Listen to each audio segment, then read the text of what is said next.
What did you do? What did I do? What did you do? You said you needed a stroller. You ain't even put the stroller up. Okay. Because it's I'm not blue. putting my door no blue You should have told stroller. me that, and I would have replaced it. So now we're fighting over the color of the stroller? Right. Ms. Seuss storms in, blaming her ex's meddling mom for him denying their baby girl. Oh, honey, starting with the mother-in-law drama? Truly a classic paternity court kickoff move. Ms. Seuss, you have dragged the defendant into court today because you say it's his mother's fault he's denying your 10-month-old daughter, Aleliana. You claim when the DNA results prove he is the father. These teens' on-off relationship, apparently fueled by epic jealousy, with both admitting they played the field. Total shocker for kids their age, right? Said no one, ever. So, Ms. Seuss, why has this relationship been on and off for 3 years? So jealous and insecure about himself. Like, everywhere I go, he think I'm doing something. If I go to the store, I gotta be back in a certain time. Like, he's just crazy. She honest, she lying. She been out there. They're both jealous. Of course I'm jealous. You were my she boyfriend doing for like almost 3 years. Why would not be You guys jealous? do the She was same my thing girl. to each All other. right. Ms. Seuss apparently attended a 9-hour movie with another guy, says Mr. Payne.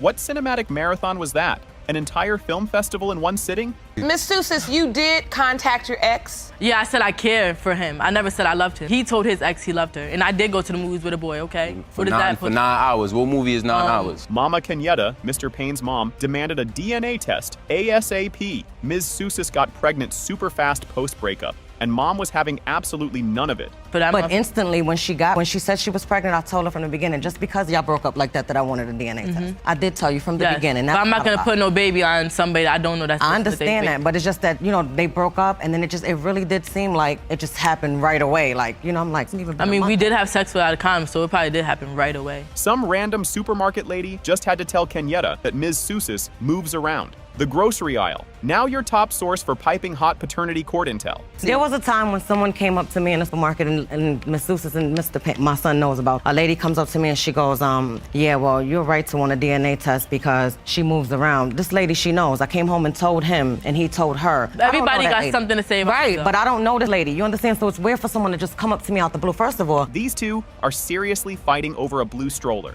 Ms. Seuss refuses it for their daughter purely because of the offensive color. Peak relationship pettiness has officially been achieved. What did you do? What did I do? What did you do? You said you It needed took a that stroller. You long. ain't even put the stroller up because it's I'm not blue. putting my door no you blue should have told me stroller. that, and I would have replaced it. So now we're fighting over the color of the stroller? Right. Judge Lake brilliantly diagnoses their chaotic, can't live with them, can't live without them bond as pure puppy love. She absolutely nailed that immature dynamic. It's painfully accurate. And a lot of love between the two of you, and it's puppy love. So it's new, because you all are young. And when I look at them, I think about, like, remember when you're like in 3rd grade, Jerome, and the boy that always the meanest to you, that's the one that likes you. Surprise, surprise. Ms. Seuss actually admits her messy past could easily spark those nasty rumors flying around. A tiny flicker of self-awareness, perhaps? Don't hold your breath. Is there anything in your past that would warrant them spreading these rumors about you? There is. So that's what we're here to do, is tell the truth. Yeah. But then when you met Mr. Payne, those things changed? Yes. Mr. Payne bravely vows to go 100% dad mode if the DNA test says it's his kid. Such big, bold words before the big reveal. For it to happen, but at least it can happen today. And if it is my child, I'm gonna step up all the way, 100%. You don't gotta say good, because I know what I'm gonna do. After all that back and forth drama, the DNA results for little Aleliana are finally in. And Mr. Payne, cue the gasps. It has been determined by this court. Mr. Payne, you are the father. Thank you. I'm happy. Would you believe it? Mr. Payne actually gets emotional and apologizes to Ms. Seuss after the results. Is that actual maturity or just temporary post-verdict relief? How do you feel in this moment as a I new? just want to say sorry to her Go ahead. for denying it and with the stuff that I put her through. He was the one that actually told me to get a test to see if I was pregnant. And me and him were sick together. He actually reached back out to me because he had some other situations going on, looking at pictures, and he questioned it again. He was like, are you sure the other guy is your child's father? Because he looks like me. And going through pictures, Dad, even his brothers said, yeah, he has our nose. He looks like. Mr. Kidd and his mom storm in calling Ms. Rawlings a manipulative user. She fires back that Kidd himself said he couldn't even have kids. Off to a fiery start.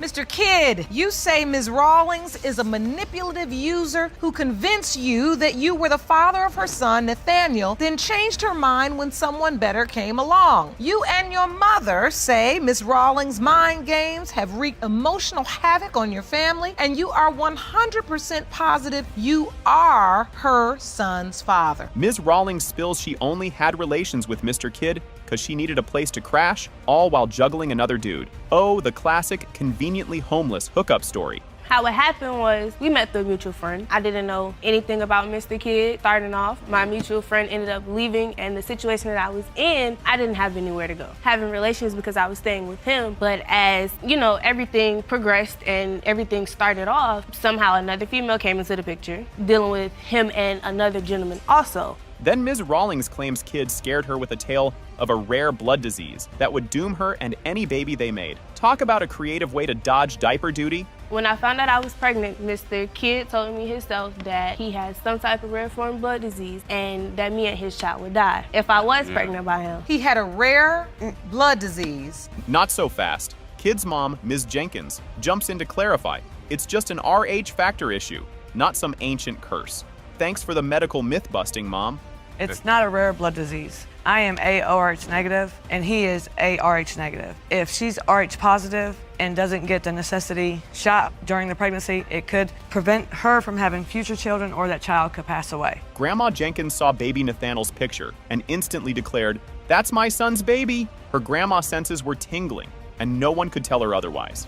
I got a phone call from my daughter, and she said, "Mom, you need to look at this picture." She sent me a picture of the baby. I was like, who got my son's baby pictures? She said, "That's not your son." I said, "Yes, that is. I gave birth to him. I know who he is." She said, "That's his son." And I was like, "What? Hold on. No, why am I just now hearing about this?" Looking at photos, Grandma Jenkins proudly points out Nathaniel has her lips, because clearly lips are the ultimate undeniable proof of paternity in this family. Kidd is a teen, and Nathaniel. Oh, he has my lips. You think they look exactly alike, minus your lips, those are your lips. He's got my lips. You look exactly alike. But wait, there's another contender. Ms. Rawlings says the other guy she was seeing also thinks baby Nathaniel is his spitting image. This kid's a popular lookalike. He was the one that actually told me to get a test to see if I was pregnant. He actually reached back out to me because he had some other situations going on, looking at pictures, and he questioned it again. He was like, "Are you sure the other guy is your child's father? Because he looks like me." And going through pictures, Dad, even his brothers said, "Yeah, he has our nose. He looks like..." Why no father on the birth certificate? Ms. Rawlings claims she just didn't have her ID at the hospital. Sure, that old chestnut. A classic bureaucratic blunder. Definitely not strategic. Did he sign the birth certificate? No, because I didn't have my ID with me at the time. So there's no one listed as father on Nathaniel's birth certificate? No, Your Honor. Turns out Grandma Jenkins even had temporary custody of Nathaniel for over a month when Ms. Rawlings hit a rough patch. Super Grandma to the rescue, proving her dedication. He wasn't safe. She wasn't safe. She was trying to get her life together. She gave me the baby for a period of time with a How long? I had him for a month and a couple days. I got a handwritten letter of custody. Because of the fact that I had got a job that was paying $10 an hour, and I didn't have anybody to watch him. A real doctor shows up to say Mr. Kidd's childhood infection probably didn't make him infertile. So much for that excuse to bail on potential fatherhood. Science wins again. He had a separate issue, which was a childhood infection. And so there are various childhood infections, from mumps to repeated urinary tract infections to STIs like gonorrhea and chlamydia. Those can cause inflammation in the testicles, which then causes scarring. So if the infection is appropriately treated, then the fertility rates are normal. And the results are in. After all the medical drama and finger pointing, Mr. Kidd, cue the confetti and the emotional grandma tears. It has been determined by this court. Mr. Kidd, you are the father. When I got my 4-year-old son back not too long ago, out of nowhere, Your Honor, he tell me, "But that ain't my daddy." But you got a co-girlfriend, so what am I doing now? Why do it matter? I said, "Who your mom boyfriend?" He said, "Yeah." G's daddy, but it's not my daddy. It might be G daddy, but you my daddy, is what he telling me. So I called her, I just summed it up. You shut up. Wedding's off. He's denying the baby, and she's suing him for car money. Ms. Greenhouse isn't playing. She wants that DNA and her $750 back pronto. You summoned Mr. Thompson to court for a DNA test for your 7-month-old son, G. You claim he has neglected his responsibilities as a father since you called off the wedding last month. Additionally, you are also suing Mr. Thompson for $750, the amount of the down payment you put on a vehicle for him. Mr. Thompson's excuse? She supposedly confessed to a little side action a week before they reconnected.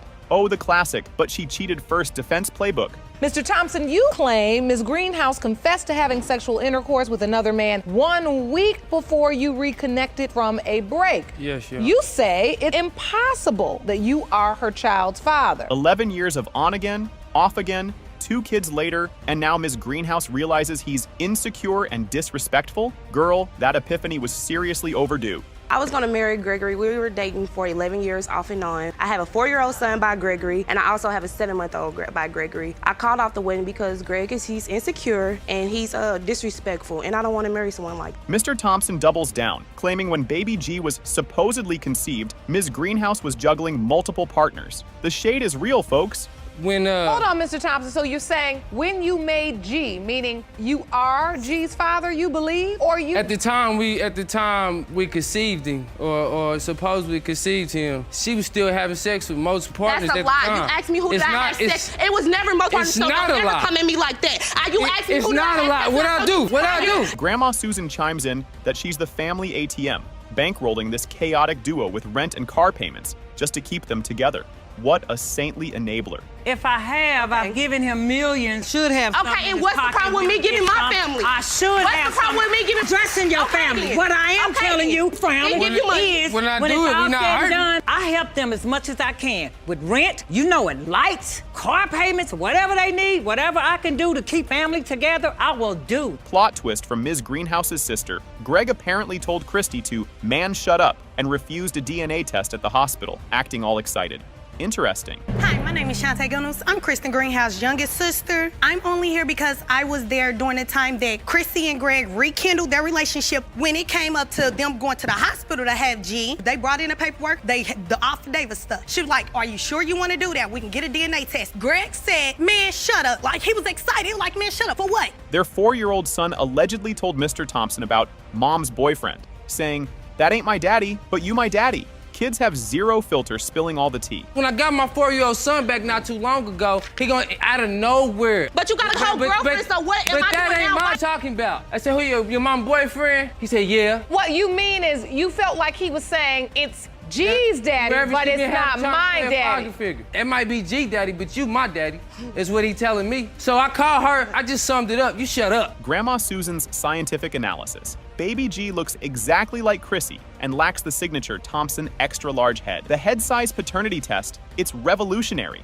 G does look exactly like Chrissy. He does. And SJ. This boy has an extra large head. His daddy do, his brothers do. He don't have it. And that might sound a little crazy, a little harsh, you know what I'm saying? But I'm just being honest. And far as him not taking care of his child, Greg is a darn good dad. Ms. Greenhouse's $750 car payment lawsuit, denied.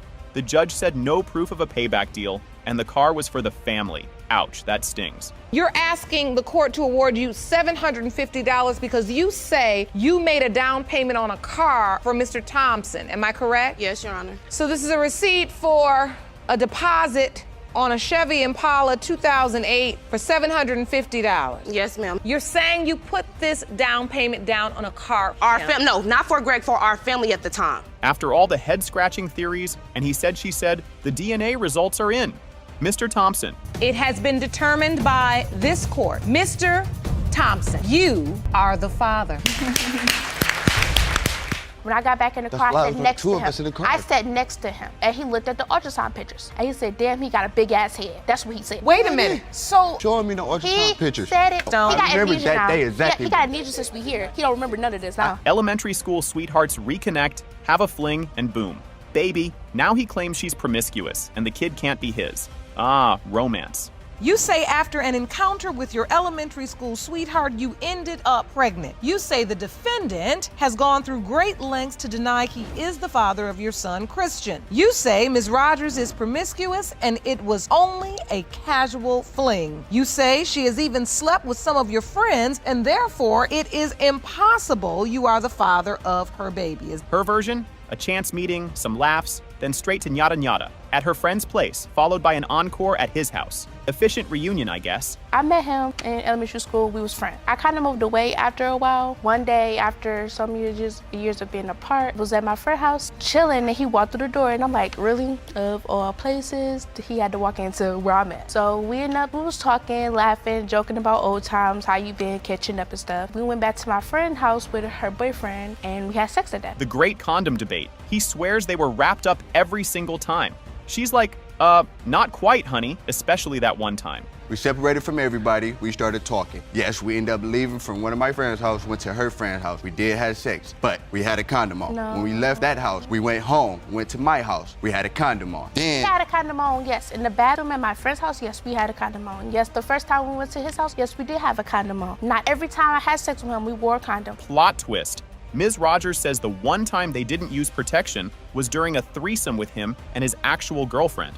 My jaw's on the floor. Did you have unprotected sex One time, with Your Ms. Honor. Stone? It was not one time. And that was in the threesome. It was not one time. It was In not the one time. where? And the threesome between me, her, and... We had a threesome. The night I found out that he had a girlfriend, we had a threesome. Jerome, at first I thought he said in the freezer. Mr. Stone claims his buddies compared notes on her, with one alleging encounters right before and after Stone. She just calls them all liars. Boy drama. I never saw no boys laugh. Couple He's of a months liar. later when she- Your friends were talking, Mr. Stone. Yes. And you all basically compared notes? No, all lying that together. I told him, like, I knew Destiny for a while, you feel me? So, yeah, I told her, we did this, we did that. So I'm like, oh, really? No. You feel me? He broke it down to me like, yeah, we did it the day before. I want to say 3 days after. She found out she was pregnant while trying to get a birth control shot. Already a mom to 18-year-old twins. This lady is fertile, folks. Facts surrounding this situation. How'd you find out you were pregnant? I went to the doctor to get my birth control shot because I know I'm having sex, so I'm like, I need to go because I don't want to have no more kids. Anymore? I have twins. 18 years old with 3 children? Yes. Ms. Rogers swears he saw the ultrasound and even commented on their baby's big-ass head. Mr. Stone, total memory blank on that one, conveniently. When I got back in the That's car, why I it sat was next two to of him. us in the car. I sat next to him, and he looked at the ultrasound pictures, and he said, damn, he got a big-ass head. That's what he said. I don't remember you showing me no ultrasound pictures. He said it. He said it. And so you don't remember any of this, Mr. No, Stone? He got I remember amnesia that now. day. He got amnesia since we here. He don't remember none of this now. Backpedal alert. After insisting Stone was the father, Ms. Rogers admits she did tell him early on there might be a possibility of someone else. Really saying that he really felt like this wasn't his baby. His family members that came over said that my baby looked just like him. Well, Miss Rogers, you are saying now that you told him there's a possibility there could be someone else, but you came to court today saying you know for sure. I do know for sure. I said then in that conversation that it might be a possibility. After all the finger-pointing and wild accusations, DNA results are finally here. For baby Christian, Mr. Stone. It has been determined by this court. Mr. Stone, you are not the father. Ms. Rogers did not take the news well, snapping, "You proved I'm such the hoe you think I am." Yikes, someone's feeling a bit defensive. Miss Rogers probably can use a friend, but a real friend. Not one that's getting her into situations that's gonna negatively affect her future, but one that will build her up and remind her what's possible. Always. But you only had sex the one time? Just that one night on her birthday when her and him And got the into protection broke. I don't remember protection broke. I was buzzing a little, but I don't remember no protection broke. She drags him to court because he only buys diapers for their baby. He says, "Why should I?" She cheated with the neighbor. Off to a classy start, folks. You are suing to prove to Mr. Henderson that he is the father of your 7-month-old daughter, Zian. You say that when the result prove you right, you expect Mr. Henderson to step up. Mr. Henderson, you claim your case is simple. You say Ms. Nesbitt cheated on you with her neighbor during the window of conception, and he is Zian's biological father. Plot twist. Ms. Nesbitt herself had doubts and told him not to sign the birth certificate. But our man Henderson apparently snuck and signed it anyway. You know that's your child. You've been knowing from the beginning. You signed the birth certificate. You even snuck down the stairs and signed it without my permission. You know the baby yours. I went downstairs to go get my birth certificate and his name was on there. I told him not from the beginning, but he snuck anyways and signed his name on there. Oh, you had asked him previously not to sign it because you had doubts yourself. Yes, Your Honor. Mr. Henderson even lied to his own dad about getting a DNA test at the hospital. His excuse? I didn't want him all in my business. Smooth operator. Your Honor, he even lied to his father and told him that he got a DNA at the hospital when he didn't. Why would you tell your dad you had a DNA test and you didn't? Your Honor, because I didn't want him all in my business. Oh, Hold up. Ms. Nesbitt says Henderson slept with his own cousin and had a baby with her. She found out via an inbox message. This family tree is a wreath. well, let me tell you how it all began. He had sex with his cousin, and I felt very vulnerable about it. Yes, I did, but that was before her. She already knew about that. Okay. Yes, let me tell you how it all Proceed. You know, I received the inbox telling me she said that she had sex with my little black car and they had a baby. Her paternity math. A year of unprotected yada yada with Henderson. Nothing. One night with neighbor Mr. Brown. Bam, pregnant 2 weeks later. The neighbors got that super sperm, apparently. This could be his child. Well, I doubt it because we was having unprotected sex for a year straight, and all of a sudden I had sex one time with Mr. Brown, and I ended up getting pregnant 2 weeks later. Neighbor Mr. Brown's story. He comforted her after a fight with Henderson. This comfort included a massage that led to other places.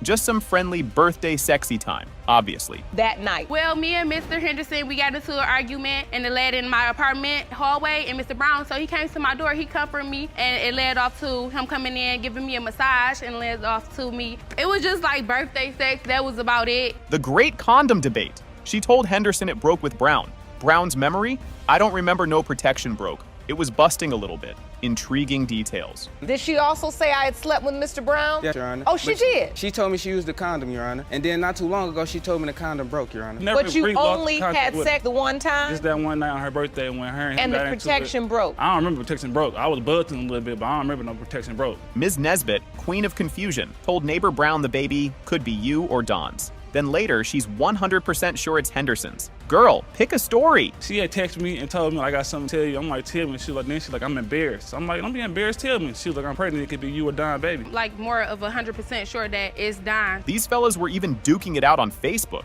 Neighbor Brown apparently told Henderson, hey bro, come get your child. Social media keeping it classy, as always. Now you having a Facebook? It wasn't no Facebook fruits. I just told him, like, bro, come get your child. You feel me? This is not my child. She's telling me that this child is not mine. Results time. It has been determined by this court. Mr. Brown, you are not her. Oh! Sit down, Mr. Brown. I believe that she knows that Jonathan is going to do what is right, loves the baby, and he is going to step up and be the father that she needs. And I feel like because she knows that is why we are in the situation we are in. So you basically believe Ms. Lohman has chosen Mr. Mitchell? Yes. These fiancés are in court because if baby London ain't his, Mr. Mitchell says next month's wedding is canceled. Talk about high-stakes DNA results. You are in court today hoping and praying your fiancé, Mr. Mitchell, is the biological father of your daughter, London. And you and your mother are here to prove it. You say today's DNA results will determine the future of your family together. Ms. Lohman admits she did hedge her bets, telling Mitchell there was a possibility London might not be his. Always read the fine print, buddy. He will tell me, no, I don't think she is. But you've Everything also told him points that to her. she's not. No, I have never actually told Jonathan that he was not. I told him there was a possibility that he might not, but I have never for sure told him he hasn't been. Their love story? He moved in with her family. Then they started hooking up while she still had another boyfriend. Sneaky, living under one roof. I was really happy when he got away from that. Were you single at that time? No, Your Honor. I had a boyfriend at the time. After about 2 months of him living with me and my family, we were sitting on the couch one day just talking, and he kissed me. Told him, I have a boyfriend, we can't do this. And he just kind of shrugged it off and said, okay. About a week after that, we were in the pool, and we were swimming under the water, and he kissed me under the water, and I came up, and I didn't stop it. And get this, her clueless ex-boyfriend still has no idea she was having a secret affair with Mr. Mitchell the entire time. That's some serious undercover work. So what was that situation like? He never found out, and to this day, he still doesn't know. He does not know to this day that you were also sleeping with Mr. Mitchell. Right. Ms. Lohman's scientific approach to paternity. Slept with Mitchell every day, but the ex only once or twice during conception window. Surely it's Mitchell's, right? I had went to the doctor and confirmed that I was pregnant, and then on my second doctor's appointment, I asked, do you have an estimate of when I conceived, because I can't tell you the exact date. And she told me I conceived somewhere between October 12th and October 22nd. And I got to looking back at date, and I had sex with Mr. Mitchell more times than I had sex with my ex. I had sex with Mr. Mitchell about every day and only once or twice with my ex. Bless her heart. She swears baby London is his clone. Same eyes, same long lashes. He's like, blue eyes and nice lashes don't make me a dad. Fair point. And then after she was born, I was like, Mr. Mitchell, she looks just like you. I was like, she has your eyes, the same exact eye color. My ex had light blue eyes. Jonathan has dark blue eyes. London has dark blue eyes. That Mr. Mitchell is her biological father. Not only that, Your Honor, my ex had little to no eyelashes. Mr. Mitchell has extremely long, thick eyelashes, and my daughter London does as well. She's a girl, she can just get it. Mr. Mitchell's cousin throws shade, suspecting Ms. Lohman just chose Mitchell as the more reliable baby daddy option. The family smells a strategic play. I believe that she knows that Jonathan is going to do what is right, loves the baby, and he is going to step up and be the father that she needs. Like, because she knows that is why we are in the situation we are in. So you basically believe Ms. Lohman has chosen Mr. Mitchell? Yes. And the other potential dad, the ex, poof, vanished into thin air. Blocked everyone, family can't find him. How very convenient for Ms. Lohman's theory. Absolutely nothing with his life. We have no idea where he's even at. I have no contact with him. I even tried to speak to his father, and his father has no idea. He hasn't seen him in 6 months. Oh, goodness. We don't know where he's at. He will not talk to me. He has told all his friends, do not let them. He won't let me get in contact with them to get in contact with him. I've tried, just... These two got engaged while she was pregnant with London, even with this massive paternity cloud looming, because nothing says stable future like a pre-baby DNA gamble. We were in Indiana with a family member of Mr. Mitchell's, and Mr. Mitchell took me on a walk. We were under a beautiful bridge, and he proposed to me. So he proposed to you, and you said yes. Yes, Your Honor. Even in spite of this paternity question? Yes, Your Honor. The moment of truth. After all that hope and crossed fingers, the DNA results declare Mr. Mitchell.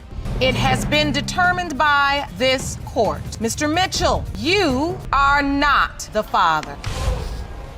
You don't understand. I have 3 other kids that I take care of by myself. Right. And you've had this same problem previously. But I made sure that I wasn't gonna do it again. Like, I made sure that you was gonna be the only person with my ex. You have? Yes. With your ex. So one of your other children, there was a paternity question surrounding that. Yes. Mr. Dark kicks off calling Ms. Bailey a promiscuous liar. She fires back he's a deadbeat who knows he's the dad. Gloves are off from the start. Mr. Dark, you say the defendant is a promiscuous liar who broke your heart 4 years ago, stepping out on your then relationship. You admit to having a one-night stand with her 2 years ago, but are furious. Ms. Bailey is now claiming you fathered her 11-month-old son, which you say is impossible. Years ago, Ms. Bailey's own best friend ratted her out to Mr. Dark for cheating while he was away. With friends like these, who needs enemies? I left to go out of town to do some work. I was working out of town, out of state, as a matter of fact. I went to Florida to do some work in Florida. But when I come back, she was doing her best friend's hair at the house. So I, told her that I was gonna walk to the store for a second to grab some things. Her best friend came running out of the door to like, hey, Terrence, wait up for a second, I'm gonna go to the store with you. Her friend started to tell me a story. She was like, well, I just wanna tell you something. She was like, well, the whole time that you was gone, she was cheating on you. Baby Jameer's November birthday means a February conception. Mr. Dark swears they only hooked up in March. Ms. Bailey's attempt to explain the dates? Pure gibberish. You kept having sex until 2016. It was like early March. You have sex and you didn't use protection? No. When was Jameer born? November 13th. If Jameer's birth date is November 13, 2016, then that means the conception window would be February 17th, February 24th, 2016. Right.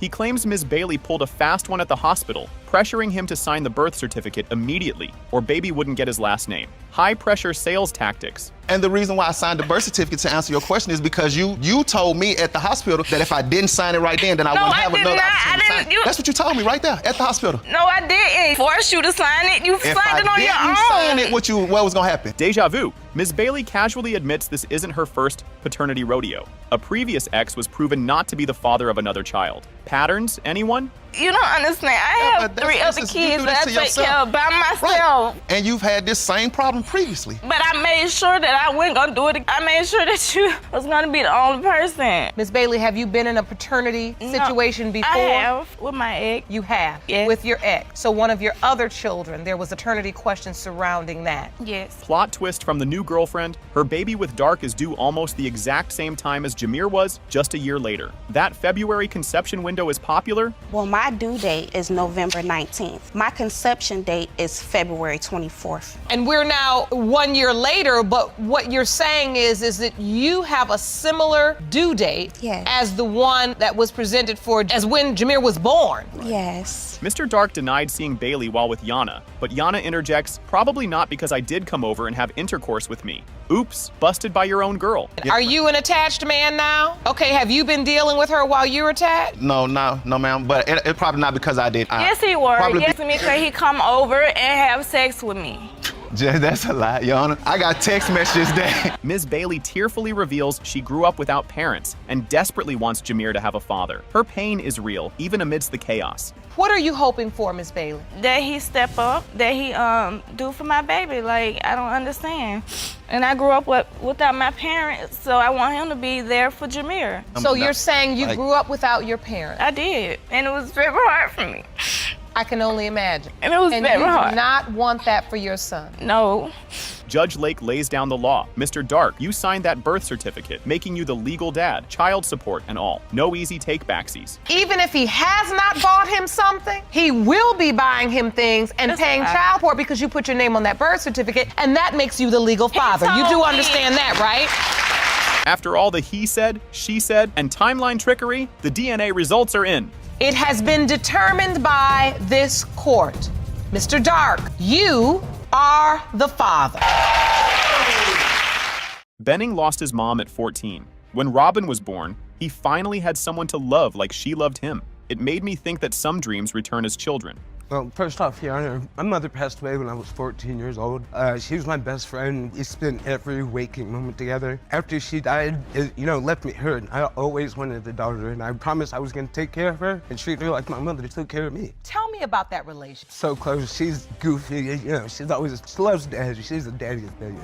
While his girlfriend gave birth, Benning got a message from a man saying the baby was his. Benning stayed quiet and signed anyway. Silence can sometimes be louder than pain. It actually happened during labor, Your Honor. I was in the hospital sitting across from Kayla. She was pushing this baby out. And I received a text from a guy telling me to leave the hospital because that's his baby and he needs to be there. What? I am in labor, like literally in the hospital. And I received a text telling me that the child that I'm waiting to come isn't mine. She told Benning one man wasn't the father, but he knew there were others. I kept thinking how fast doubt grows when the truth is full of holes. So, Mr. Benning, you go, you still build the relationship, but you still have a doubt? Yes, quite a few. First off, that DNA test doesn't mean anything considering the fact that she's cheated on me with more than one person. Oh. There could be other guys out there, that's just one, During every fight, she said Robin wasn't his. Her words hit like hidden punches. It felt cruel, even just hearing it from someone else. Anytime that something's wrong, I'm also reminded, oh, you're not her father. But if you You need say something, stuff, I'm you the say father. stuff to hurt my feelings. Why can't Have I I ever do it told to you that you're not the parent of your kid? You can't. I pushed him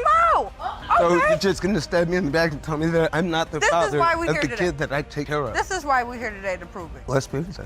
Benning thought Robin looked like his mom, but hearing she might not be his broke something inside him. It felt like grief came back wearing a new face. That little girl right there is my mother come back to be with me. And When she you looks tell me just that, like your when you mother. tell me She's she's her not twin. mine, it feels like you're taking my mother away from me again. Look at them. Look, they're twins. She's beautiful. They do look a lot alike. People texted him saying Robin wasn't his. The calls and whispers kept coming. I can't imagine being a dad while drowning in that much doubt. Change her diaper and look at her and play with her, and she's calling me daddy, and there's something in the back of my head saying she might not be. There's a text message on my phone saying she's not yours. There's people calling me on my phone saying I'm her dad. It's constant, and Well, this is why we're here to. after a certain time, you can't just ignore it anymore. It keeps happening. It's hard to ignore. Very hard. Bodine swore he was the father, but lies made her words empty. Trust can break before love even has a chance. I've learned that truth needs more than words. I don't trust the thing that really comes out of her mouth. I really don't. And to be honest with you, after all this has happened, depending on the doubts with Robin, I wouldn't know about my son as well. I think it's important that we get this family some clarity. The judge said he wasn't the real dad, but Benning stayed anyway. That kind of love doesn't need DNA to be real. It has been determined by this court. Mr. Benning, you are not the father. He got another message, this time about Jermaine Jr. Bodine said the baby might not be his just to hurt him. Some words cut deeper than facts ever could. There was a text to you, Mr. Benning, that says, I'm filing papers for a DNA test on Jermaine. That'll cause paternity doubt 24 hours a day, 7 days a week. It sure does. Every day. Did you send it for good reason, or were you just being vindictive and mean? Vindictive and mean? Trying to hurt your feelings? Benning gave the baby his name and raised him. He did it all, feeding, hugging, playing. That's what real fatherhood looks like. No strings attached. Jermaine Jr.'s birth? Yes, I was in the hospital. Did you sign that birth certificate too? I did sign his birth certificate. He has and my first name. And that's been submitted to the court. Jermaine Truth Benning Jr. Your concern is that the truth is you are not his biological father. Yes, Your Honor. The second test came. Like before, Benning. It has been determined by this court. Mr. Benning, you are not the father. Mr. Dark said Ms. Bailey lied and tried to trap him.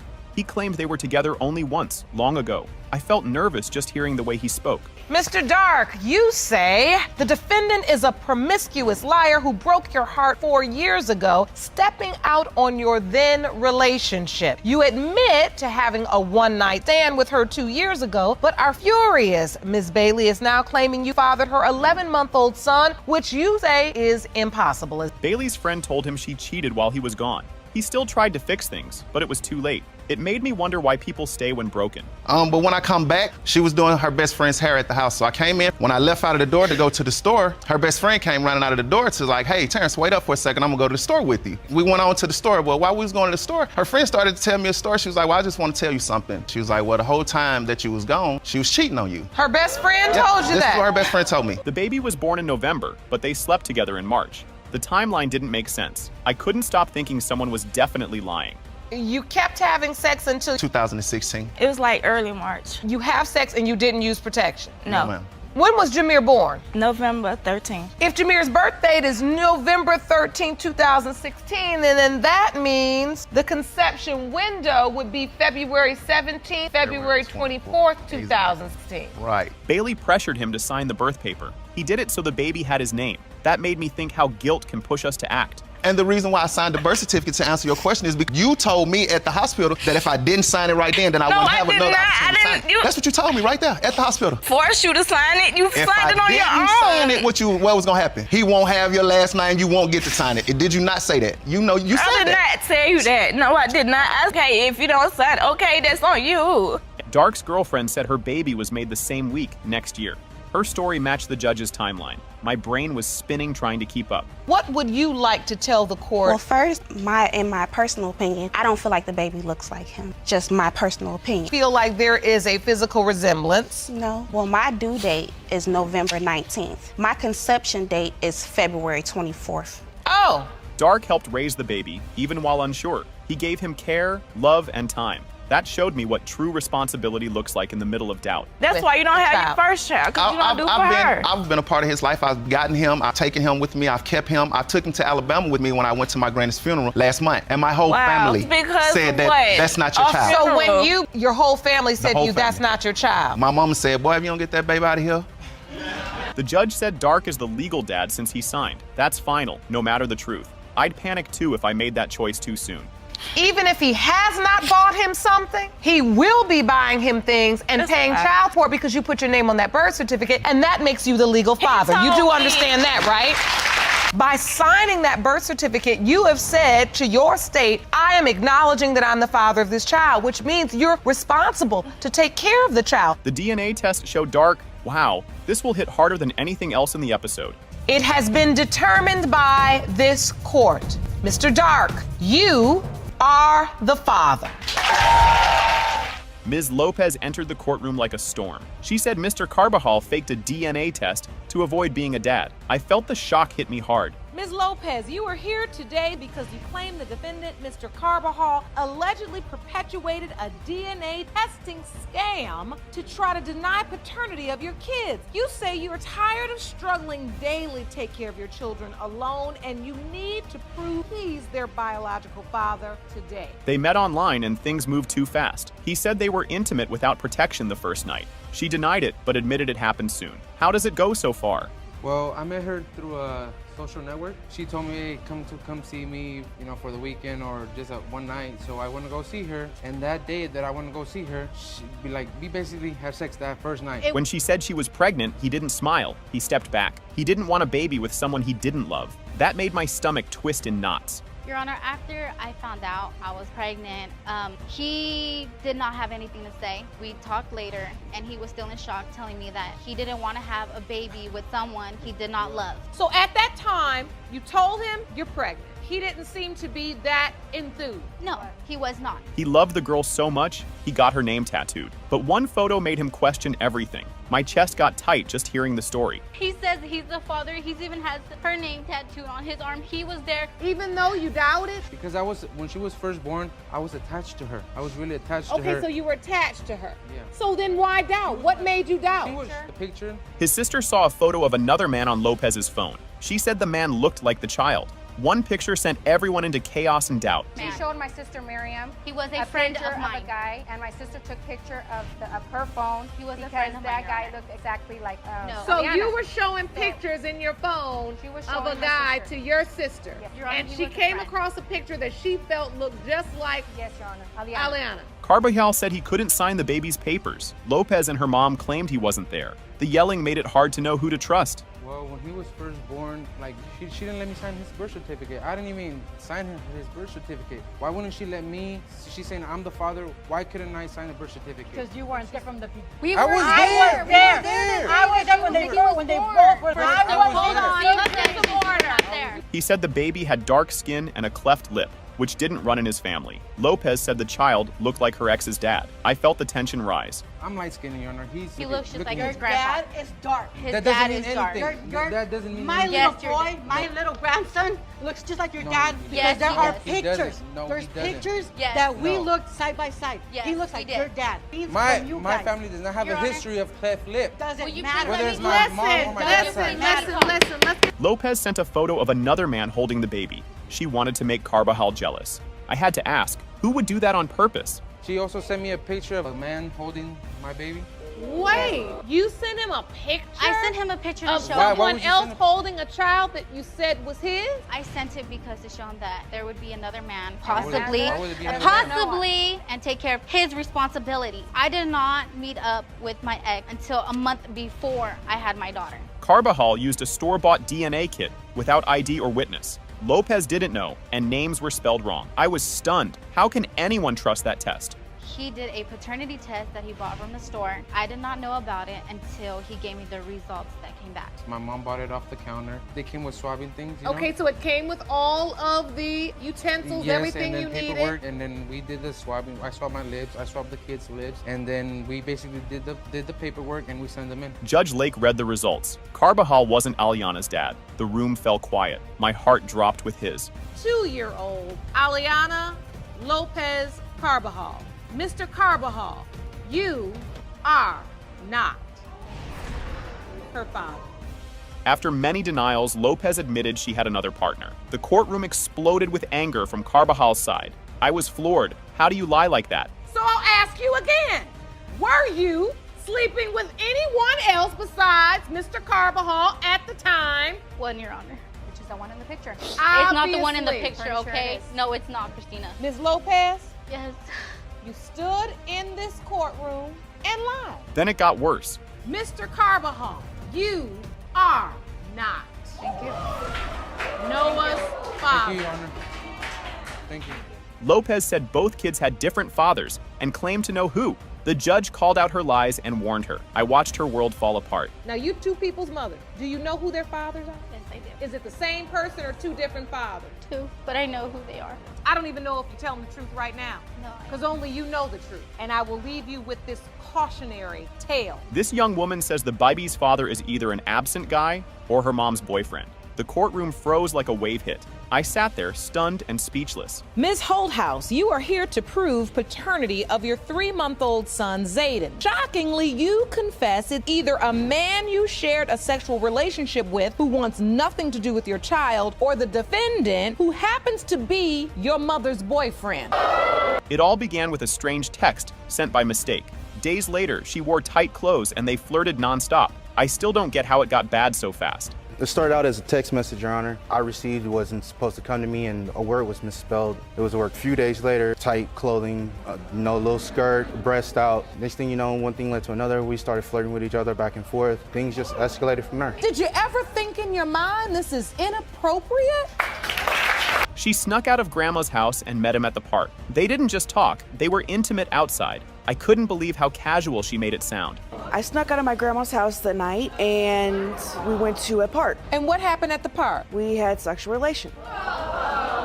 So you got a phone call while you're at your grandmother's house? Yes, Your Honor. For 6 months, they hid the secret from everyone. People only found out after both got arrested. I was sweating just thinking about their double life. So how long did this sexual relationship last? It was about 6 months. Did your mother have any idea this was going on? She didn't have any idea until Mr. Chenault and her got locked up and he got out while he was in jail. She had kind of manipulated both of us, saying that I told her about what we did and I never said anything, and she said that he told her about what we did and he never said anything. One day, her mom walked in and caught them. No excuses, just pants down in chaos. My jaw dropped hearing how that scene went down. She caught me standing in front of her, my pants unzipped. She was really furious and upset, and we basically got into huge arguments and fights about things that were going on. And so when you found out you were pregnant, Miss Holthouse, did your mother know anything about this? No, Your Honor. Her mom had a baby with him just months earlier. That means their kids could be half siblings.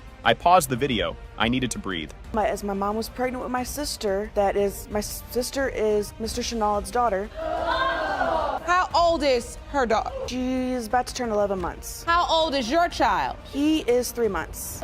3 months. They still live together but can't talk or share rooms. Her mom listens in, even lowers the TV. I can't imagine living under those rules. Oh, we actually all stay together. You all stay together? Yes, ma'am. You all live together? Yes, Your Honor. Well, there are rules laid down for me and Miss Holthouse, her daughter. We're not allowed to be in the same room together. We're not allowed to talk or text each other. We're not supposed to really even be around each other. And if we are in the same room together, she turns down the TV so she can hear the conversations that we're having. They say they stopped seeing each other in September, but their body language says otherwise. Even the judge felt the lies in the air. The last time we were intimate, Your Honor, was about September. Haven't had any more contact? No, Your Honor. I've been a lawyer for a lot of years. You all's body language is off. DNA test says my heart raced like I was in that room. It has been determined by this court. You are not. Ms. Foster shares how motherhood at 17 changed her forever. She's raising her son alone, while Mr. Durden avoids responsibility. I felt her pain. I was left speechless too. Ms. Foster, you say getting pregnant at the age of 17 pushed you into adulthood sooner than you expected. You claim Mr. Durden is denying your 15-month-old son, Ian Durden Jr. You are asking the court to order a paternity test so you can prove he is the father because you're struggling financially to make it on your own. Mr. Durden says he didn't help because he has doubts. He only signed the papers because he felt forced. Honestly, I couldn't believe what I just heard. Because I haven't helped because I don't want to get too attached to a baby that's not mine. He has your name. Yeah, Your Honor, I agree with that. And the reason because he has my name is because I was kind of like pushed to sign the birth certificate. We used to talk all the time about, if we have children, like I want my son to have my name. I want to have my son to have my name. Foster spends over $2,000 a month just to survive. She works long hours and sees her baby less. My heart broke hearing how tired she sounded. You say your expenses, just for you, $750. That's food, getting back and forth to work, etc. For the baby, you're spending about $1,535, $2,285, which leaves you in the negative every month, $637. So you're going under and you're going under fast. She says they had unprotected intimacy one emotional night. She believes that's when her son was conceived. He says he doesn't even remember it. If it's not the case, we did use condoms sometimes. Not all the time, not 100% of the time. After that, he wanted to talk. He called me to a restaurant. We sat down and we talked for him. Read some text messages that were between me and a guy that saw a picture. It was, we were on a break. Me and Ian were not together. He was someone who was comforting me at the time. It was not anything. We never had or anything like that. Durden signed the papers to avoid embarrassing her. He still doubted the baby, but wanted to be a man. I'm stunned. I don't know what I'd do either. Mr. Durden, you said you signed the birth certificate. Yes, Your Honor. The child's named after you. Why did you sign And the it birth was a certificate? problem with the child being named after me. She didn't want the child to be named after me. It took her mother and I think one of her friends to tell her it's the right thing to do if the baby's his. Hospital room. I didn't really want to embarrass her in front of her mom and her sisters and stuff. His sister says Foster was close to another guy. That guy even went to the baby's ultrasound. I gasped. How do you even respond to that? Miss Foster and the baby, he stated that she's pregnant. I didn't even know they was having intercourse because they so young. They kids. She cheated on him with her best friend. Her best friend looked exactly like my brother. It was the boy she took a selfie with who took her to the doctor and she didn't let me know nothing about. That's why I have my doubts too, and she cheated on him around the time she conceived the baby, so it's a possibility that he can be the father also. The test proves Durden is... It has been determined by this court. Mr. Durden, you are the father. Jason entered with hope, but fear cracked his voice. Megan told him he might not be the dad. I felt punched in the stomach too. Mr. Deggs, you are here today hoping you are the biologic father of the defendant's 3-year-old son, Jason. You have petitioned the court for paternity test because you claim your ex, Ms. Guerin, first led you to believe that you were Jason's dad, but when the baby was 6 months old, she confessed that you may not be the biological father. Jason's best friend shared terrible news. His friend and his brother had both been with Megan. I froze just imagining hearing something like that. And my best friend at the time pulled me aside and told me him and my brother had both slept with Megan. What? He cheated in the very beginning of our relationship. It was even before we were a month together. Ms. Guerin, first... I want to know, is it true? Yes, it is true. I do admit that I did do those things. I did cheat on him with his best friend and his brother. Jason worked hard to make Megan happy. She says another man made her feel wanted. I don't even know who to feel bad for now. He was never home. Worked full time to make sure that her nails and her hair get done. After he would get off work, he never came home. And he left me in the apartment all the time with a roommate that he knew was attracted to me and wanted to be with me. We were drinking and he was showing interest in me, made me feel pretty, and was giving me everything at the time that Jason was not. Megan also cheated with Jason's brother. She felt ignored, but Jason looked crushed. Hearing that once would destroy me too. But you slept with my brother too. Yes. You slept with my best friend and my brother. So if okay, twice the pain. Ms. Guerin, how did you end up with his brother too? His brother, I was really young at the time, and you keep talking about how young you were. If you were so young, you shouldn't have been sleeping with everybody. Okay. Megan cheated again while pregnant. Jason still held her hand and cut the cord. I wanted to scream. He didn't deserve this. When I found out I was pregnant, we had a lot of problems at that time. We had already cheated on each other. And then I met somebody else that was taking care of me, and I ended up sleeping with him while I was with Jason. When you give birth to the child, he was there. Yes, he was there. I cut cord. I've been there since day one, taking care of this baby and this woman. Day one, Your Honor, I was there. Jason thought he was the dad for 6 months. During a fight, Megan told the truth. My chest hurt like it was my family. During the entire pregnancy and for 6 months after that, you allowed him to believe that he was the father of this child, knowing in your mind that maybe he wasn't. I think we were in an argument, and I know where she throws at me. You're probably not even Jason, the daddy of Jason anyway. Her new boyfriend steps in, acting like a dad. He's not the father, but takes care of Jason. That part made me clench my jaw hard. I do things that a father is supposed to do. I never try and take the place of his biological father because I'm not his biological father. And what is it that you do for the child? I take care of him.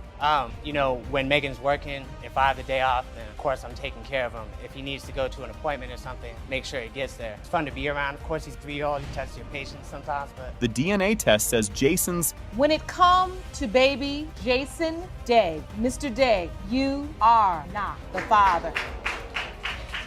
The judge calls Megan cold and cruel. She let Jason believe the baby was his. I wanted to stand and clap too.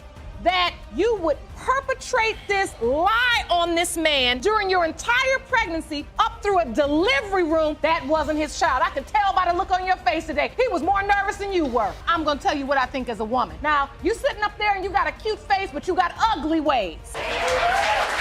In the house, like one morning, we getting the kids ready for daycare. If Toy wouldn't have walked in the living room, the kids would have seen her full moon. Having sex? with the children. Having sex? You're right, but in my home, early in the front, on the couch. Grandma, you were not having sex in the front room. But as my mom was pregnant with my sister, my sister is Mr. Chenault's daughter. How old is your child? He is 3 months. When you find out you're pregnant, whose child do you think it is? At the moment, it could have been 2 guys. This court case is about to be a total mess, and I love it. Ms. Scott McRae is suing her own daughter for $3,900, calling her husband a lazy bum. Her daughter fires back saying her mom is actually jealous and wants her man. Miss Scott McRae, you claim that you've been supporting your daughter, Miss Scott, and her 7 children long enough. Yes. You say that your daughter's husband is a deadbeat, and you wish she'd leave this man and get off the system. You are suing your daughter for $3,900 in unpaid loans. Yes. Things go from normal family drama to full-on reality, TV madness.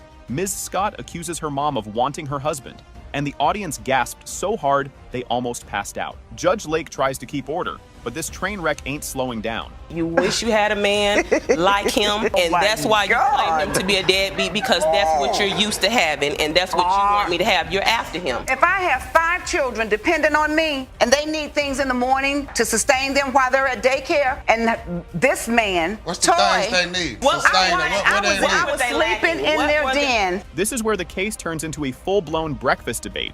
Mrs. Scott McRae is furious because Toy ate all the cereal and drank all the milk, leaving the kids with nothing. Mrs. Scott claps back like, okay, but they survived, didn't they? I watched Toy one night, particularly. He went into the kitchen 3 or 4 times, and the whole night he was eating cereal. But did that take cereal out of my children's mouth? No, it didn't take the cereal. They couldn't eat the cereal because they didn't have milk. Why are you on he drunk up the milk. You're saying she had to ask me somebody be on little things like. Just when you thought it couldn't get pettier, we get bounced checks and eviction drama. Mom says they keep getting kicked out because Toy won't work, but Ms. Scott blames a bad check from her mom. Judge Lake looks like she needs a nap and a snack. Your Honor, not when you're getting evicted every 6 to 7 months. It shouldn't be a family decision. We get evicted not when it's getting every year. They do good at but tax time. But let you tell it you paid our rent for 5 and 6 months. So that's when I was staying with you when you were on Tuckasegee, and as soon as I moved, y'all got evicted because you couldn't continue to pay the rent. Yeah, because you gave me a bounce check. No, I didn't give you a bounce check. We were in a bind. This moment made the audience gasp so loud it echoed. Mrs. Scott claims she caught her own mother doing things she shouldn't on the couch, right where the kids could see.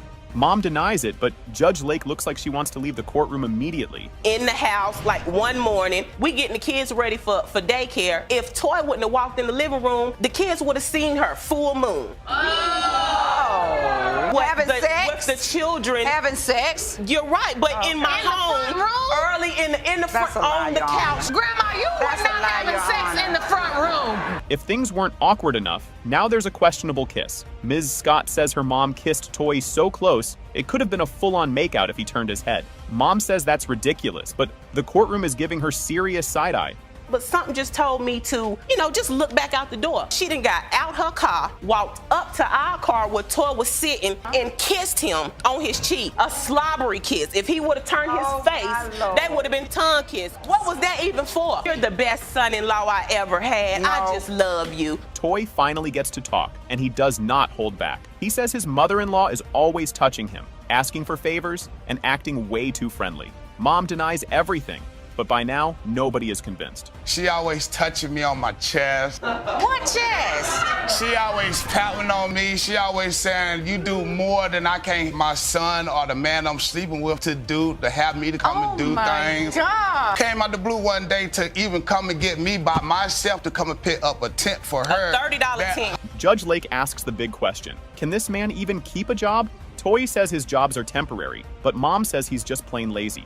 Mrs. Scott defends him, but Judge Lake looks very, very skeptical. Can you keep a job? No, ma'am. He said he can't. That's right. He said he can't. Why is it that you can't keep one? Because the job always ending. So you have temporary or seasonal work? Yes, ma'am. Are you using your best efforts to provide for these 7 children? Yes, ma'am. Mom loses her case because she has 0 receipts. She tries to prove it with bank withdrawals, but there's nothing saying loan on them. Case dismissed, and Mom looks like she just lost the lottery. I have bank statements showing the times that my money went into the bank, highlighting when it came out and the times that it came out. Hand those to the bailiff, please. You say $3,900 for rent, money for food and clothes. Now, I see bank withdrawals, Miss Scott McCray, but they're just counter withdrawals for cash. Yes, and it would come the cash that I would give to them to help pay their bills, pay the rent, or that I would pay to the landlord. The big moment. Does mom want her son-in-law? The lie detector says no, and the courtroom erupts in cheers. Ms. Yuri Scott looks shocked and low-key disappointed. Ms. Scott McCray, you were asked, have you ever made any sexual advances towards your son-in-law, Toy?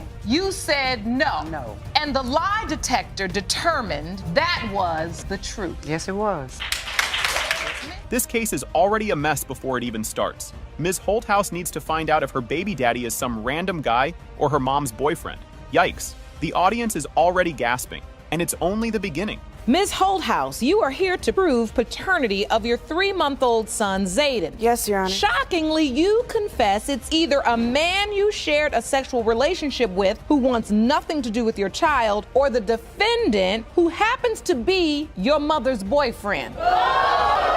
If you think this is bad, just wait. Mr. Shinewald says this whole thing started because of a misspelled text. Seriously? The judge calls him out immediately because this excuse makes zero sense. It started out as a text message, Your Honor. I received wasn't supposed to come to me, and a word was misspelled. It was a word. A few days later, she had on tight clothing, little skirt, breast out. Next thing you know, one thing led to another. We started flirting with each other back and forth. Things just escalated from there. Did you ever think in your mind this is inappropriate? This is where we all collectively shake our heads. Ms. Holthouse snuck out of her grandma's house, met him at a park, and things went way too far. The audience is already done with this nonsense. I snuck out of my grandma's house that night. We went to a park. And what happened at the park? We had sexual relations.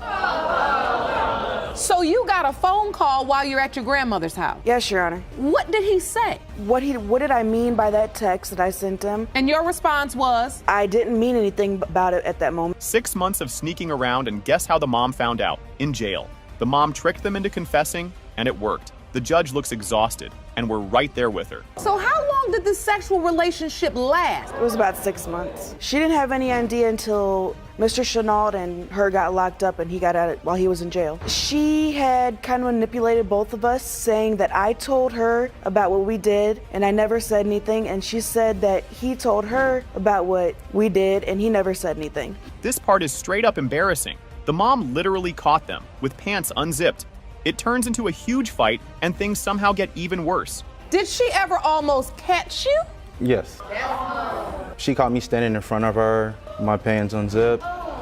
She was really furious and upset, and we basically got into huge arguments and fights about things that were going on. And so when you found out you were pregnant, Miss Holthouse, did your mother know anything about this? No, Your Honor.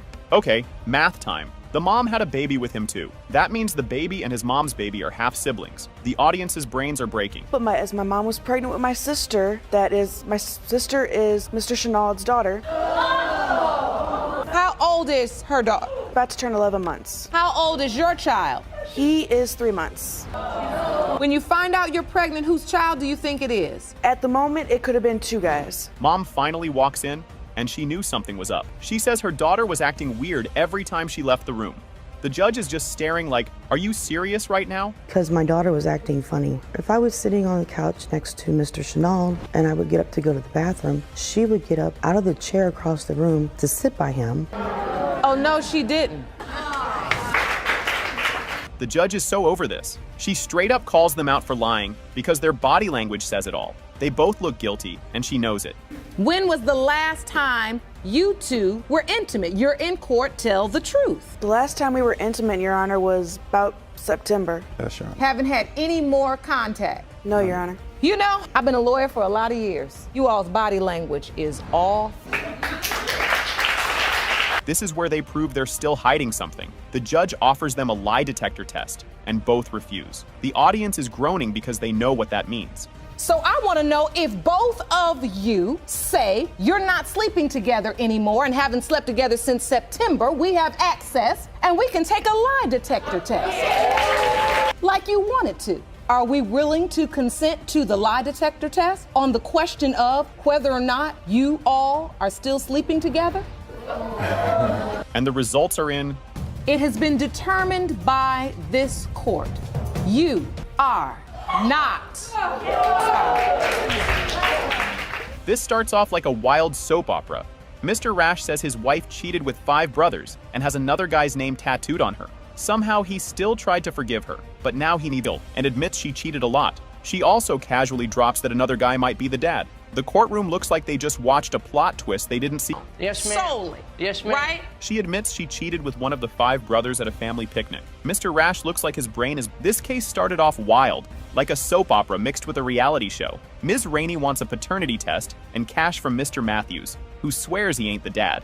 The judge barely gets started before the drama explodes. Ms. Rainey, you are here today requesting 2 paternity tests and suing the man you say is the father of your children. You admit that you slept with one other man during the time of conception, but you argue that was only because Mr. Matthews refused to accept his responsibilities. Yes. The petty levels here were off the charts. Ms. Rainey named her kid after another man because Mr. Matthews told her to. Then he got mad about it. Now he's in court looking shocked, like he forgot he played himself. When I found out I was pregnant, I told him and the other person that you it was living between with. both of them. No, Because you weren't sleeping with anybody else during the time of conception. I slept with him and Rondell. It's not possible that it can only be between me and one other person.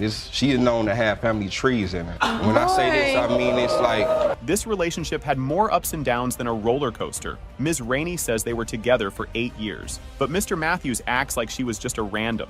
The judge had to step in because they were both yelling like it was a rap battle. You're saying that you all were together? Of course. Yes, She wanted to. I dealt with him for 8.5 years. Yes, Right. I did. I was in love, this man. Was not going to do what you needed him to do and to step up and do. Oh, it was before you, and it was like before then, and this was still while you was gone, and I was messing with this other person. Yeah, I might have did, but we used the condom and, all type of stuff like. The nerve of this man is unreal. Ms. Rainey says she supported him financially, and he straight up admits he took the money. The judge hits him with the "you can't be broke" and disrespectful speech. Oh, you're criticizing her, and yet you openly admit you were living off of her and letting her take care of you. I don't care if she was at the store handling for money all day. If she came back and gave it to me, I'ma take it. There's nothing. He's nowhere. Now, I gotta drop a little knowledge on you, Mr. Matthews. If these kids are yours today, you gonna be paying for it. This part was straight up heartbreaking. Ms. Rainey talks about growing up in foster care and how her own dad, who lives around the corner, never checks on her. She says she's done struggling alone, but Mr. Matthews still looks unbothered.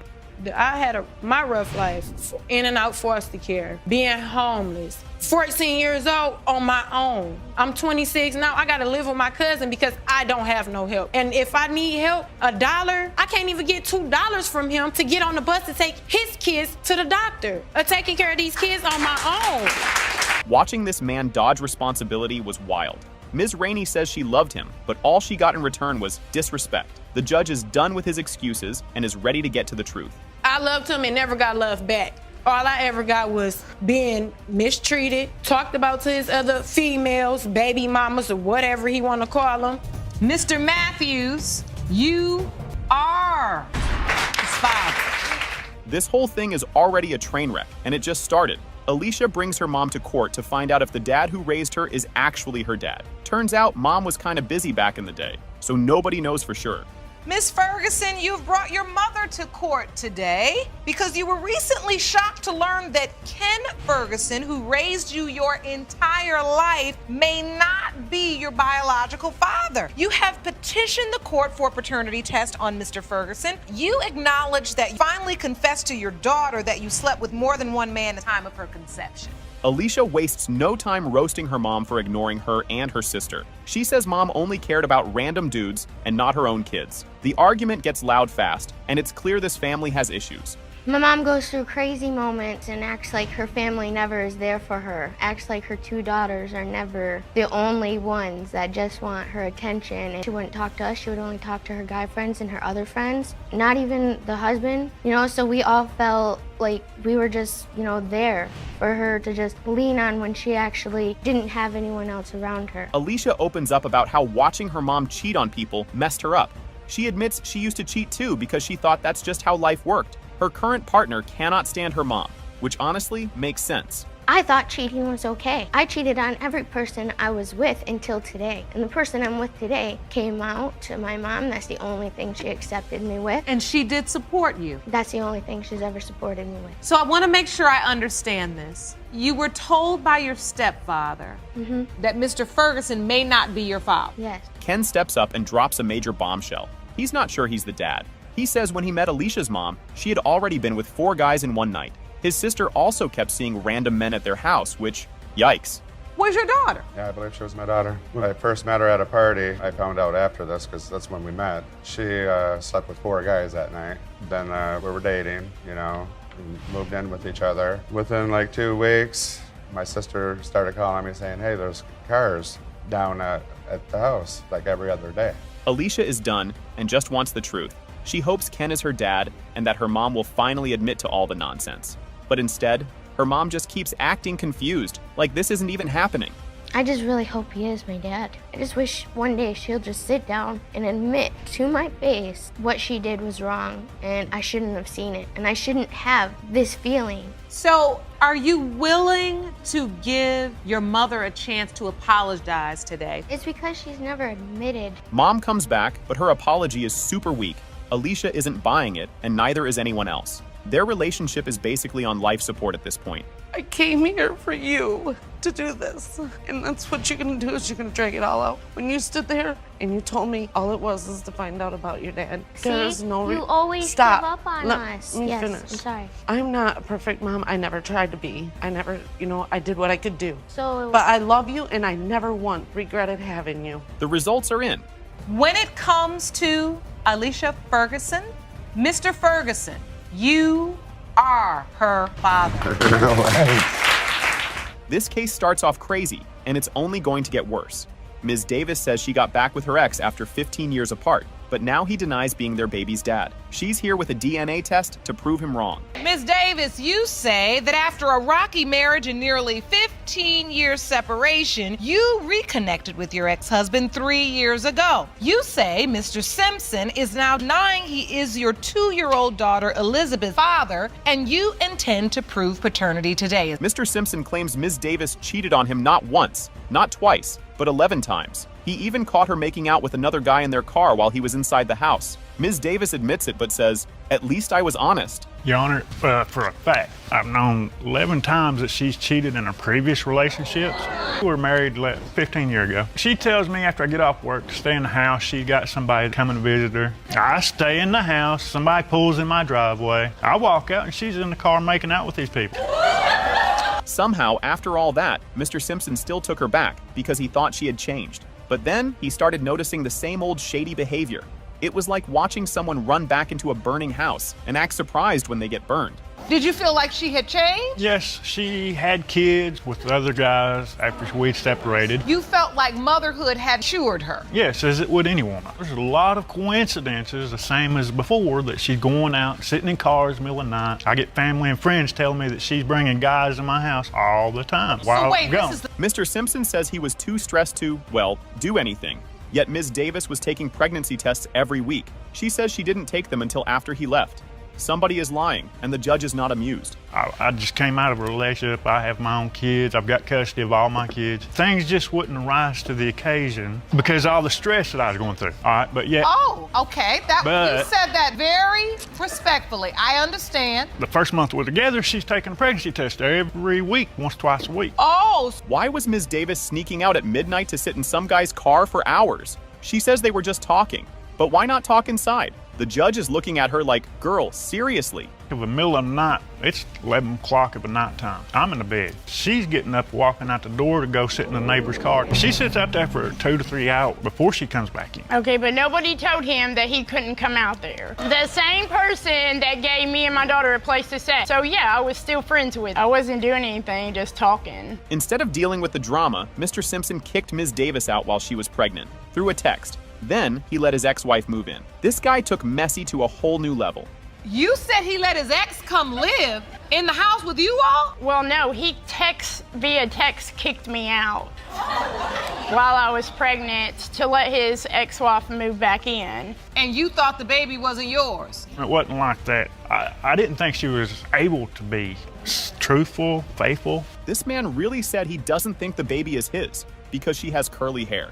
He says everyone in his family has straight hair, so something isn't adding up. The judge is basically done with him at this point. She's beautiful. I mean, you see the curly hair, and all my family's straight-headed. I've got Cherokee blood, and I don't know anybody in my family that... You don't feel like she bears any resemblance to your family? No. Or the trait? No. You feel like her curly hair is something that... Yes. The whole room goes silent. Then boom. It has been determined by this court. Mr. Simpson, you are the father. I met her walking around my apartment complex. She was with some mutual friends, and I thought she was very attractive, and I talked to her. We exchanged numbers. We had sexual contact later on that night. Same night you saw her walking Yes, around the parking lot? Yes, ma'am. So was this sex protected? No, ma'am, it wasn't. He had sex with his cousin, and I felt very vulnerable about it. Yes, I did, but that was before her. She already knew about that. You know, I received the inbox telling me she said that she had sex with my little black car and they had a baby. And I felt very astounded about it. She told you before that when you were sitting in the car with your friend, when y'all left from the Riverwalk. No, that's not true, and you got her pregnant. Yes, it is. It's true, Your Honor. This case was already a disaster before it even started. Jeremy Boston swears he isn't the dad, but Teresa Murphy is tired of his nonsense and wants a DNA test. The judge catches Jeremy in a lie within seconds, and things go downhill fast. Mr. Boston, you have dragged the defendant into court today because you say you have undeniable proof that there is no way possible that you are the biological father of the defendant's 10-month-old son, Tristan. Jeremy tries to convince everyone they were never in a relationship, but Teresa isn't buying it. He claims he slept on the floor, while she says he was in her bed every night. The more Jeremy talks, the worse his story gets. So how long were you in this sexual relationship? 4 months. I wasn't even in her house for 4 months. He's lying. Big over there every other night. Like, he was at my house every night, spending the night sleeping in the same bed. Alone, kicking it with them. You know, having beverages. Stayed over time, and my mom was asleep, so I couldn't get in her house. So yes, I did spend a night over there. It was an everyday thing. I slept thing. on her float in her living room. No, lying. You slept in my bed. Jeremy acts like he found out about the baby from a news report. Teresa says he was happy and rubbing her belly, but Jeremy says he barely knew her name. The judge gives him the side eye of the century when he admits to calling her Bookie the whole time. He started coming over my house, spending the night. We had sexual encounters plenty of times, on several occasions, in my bedroom. When I first found out I was pregnant, he was happy. He came over to my house. He's like, oh, he rubbed my belly and everything. He was smiling and everything. She was pregnant. That family member came in the house and told me, well, you know somebody named Teresa? At the time, I didn't know her government name. Only thing I knew was He's Poop. lying. Jeremy swears he wasn't around when the baby was conceived. Teresa says that's a lie, and that he even came to visit the baby after birth. Jeremy admits he held the baby, but only to check for clues. After I had the baby, Your Honor, he came to Chicago to see my baby. I moved back to Chicago with my mom. Actually, I have proof. He came to Chicago to see my son. He asked me to take a picture of him and his son and put it on Facebook, and that's what I did. Tristan and Mr. Boston. Mr. Boston and Tristan. Yes. Just when it couldn't get wilder, another man enters the mix. Turns out Teresa was also with Tyron Gregory, who straight up blocked her on Facebook when she told him she was pregnant. The audience gasps, but let's be real, this is normal for paternity court. She texted me on Facebook and told me she was pregnant. I never talked to her again. Like, I blocked her, so he basically never... You got a message on Facebook that she was potentially pregnant by you and you deleted her? Blocked it. He actually blocked me, Your Honor, because he had went back home to his girlfriend and he thought that I was gonna break up a happy home, which it wasn't nothing like that because I don't wanna break up no happy home. This is about my son. Teresa's best friend, Quiana, jumps in to expose more lies. She says Jeremy was at Teresa's house all the time and was not sleeping on the floor. Jeremy tries to act surprised, but the judge looks like she's heard enough. I was living with Teresa the whole time. And he was sleeping on the floor. He was sleeping in my bed. Was Mr. Boston the only man coming over there within that 4-month period? When she was saying him, he was the only man. They broke up. They weren't talking for like 2 weeks. That's when she started messing with Mr. Gregory. Teresa put Jeremy on child support, even though she wasn't sure he was the father. The judge is not happy and warns her that this could cause big problems. Teresa basically shrugs and admits she did it out of pettiness. I put Mr. Boston on child support. You did what? I ain't I getting no have letter. proof. Why would you arbitrarily choose Mr. Boston and put him on child support? At the time when I conceived, I didn't talk to neither one of them, but I had Mr. Boston information as far as his birthday, his social security number, and everything. Mr. Boston, you are not the father. Buckle up, this drama is next level. Ms. Nesbitt sues Mr. Henderson for paternity, claiming he only buys diapers for their baby, Zian. He denies being the father, saying she was with the neighbor. Ms. Nesbitt, you are suing to prove to Mr. Henderson that he is the father of your 7-month-old daughter, Zian. You say that when the results prove you right, you expect Mr. Henderson to step up. Mr. Henderson, you claim your case is simple. You say Ms. Nesbitt cheated on you with her neighbor during the window of conception, and he is Zian's biological father. Things get weirder. Ms. Nesbitt says Mr. Henderson treats her other kid better than his own. He admits he doesn't want to care for another man's child, but he already is. Make it make sense. Well, he buy her diapers, that's about it. He doesn't do anything for my child, but buy her diapers. He does more for my 2-year-old son that he knows that's not his, than his own daughter. Because I feel that I shouldn't have to take care of another man's baby. I came into this baby's life and already knew he wasn't mine, but I had a possibility that she'd been mine, but she's not, so I felt kind of hurt. Plot twist. Mr. Henderson secretly signed the birth certificate, then lied about a DNA test. Judge Lake calls him out. But wait, the real cheating scandal is about to drop. So, Mr. Henderson, you did sign the birth certificate? Yes, Your Honor. Ms. Nesbitt that said, don't sign it just yet because it may not be yours? Yes, Your Honor. Your Honor, he even lied to his father and told him that he got a DNA at the hospital when he didn't. Well, honestly, Your Honor, because I didn't want him all in my business. Oh, Your Honor, that's a lie. He's not the birth certificate. He told me that he's not the birth certificate so he can have rights to the baby, so he can get custody of the baby. Ms. Nesbitt admits she told Mr. Henderson the baby might not be his, out of anger. Yeah, that helps nothing. The tension is thick, but it's about to get worse. She kept coming to me like, this not your baby, LaDon. Like one time After Zian was born? Yes, I came in the house one night drunk. I don't know if she was mad at me or not. She probably could have said it out of spite because I came in late. True. She get the argument, oh, she's not yours. That's why she's not your baby. She could be Mr. Brown's Nesbitt, baby. did you say that? Yes, Your Honor, I did it out of anger. I was really angry when I said it. She said it several times, Your Honor. Boom! She reveals Mr. Henderson slept with his own cousin. No wonder she had doubts. Judge Lake's reaction? Priceless. And trust me, it's about to get wilder. He had sex with his cousin, and I felt very vulnerable about it. Yes, I did, but that was before her. She already knew about that. You know, I received the inbox telling me she said that she had sex with my little black car and they had a baby. And I felt very astounded about it. She told you before that when you was sitting in the car with your friend, when y'all left from the Riverwalk. No, that's not true, and you got her pregnant. Yes, it is. It's true, Your Honor. Enter Mr. Brown, the neighbor. Ms. Nesbitt hooked up with him right after a fight. 2 weeks later, she was pregnant. The courtroom loses it. And Mr. Brown, he has his own version of events.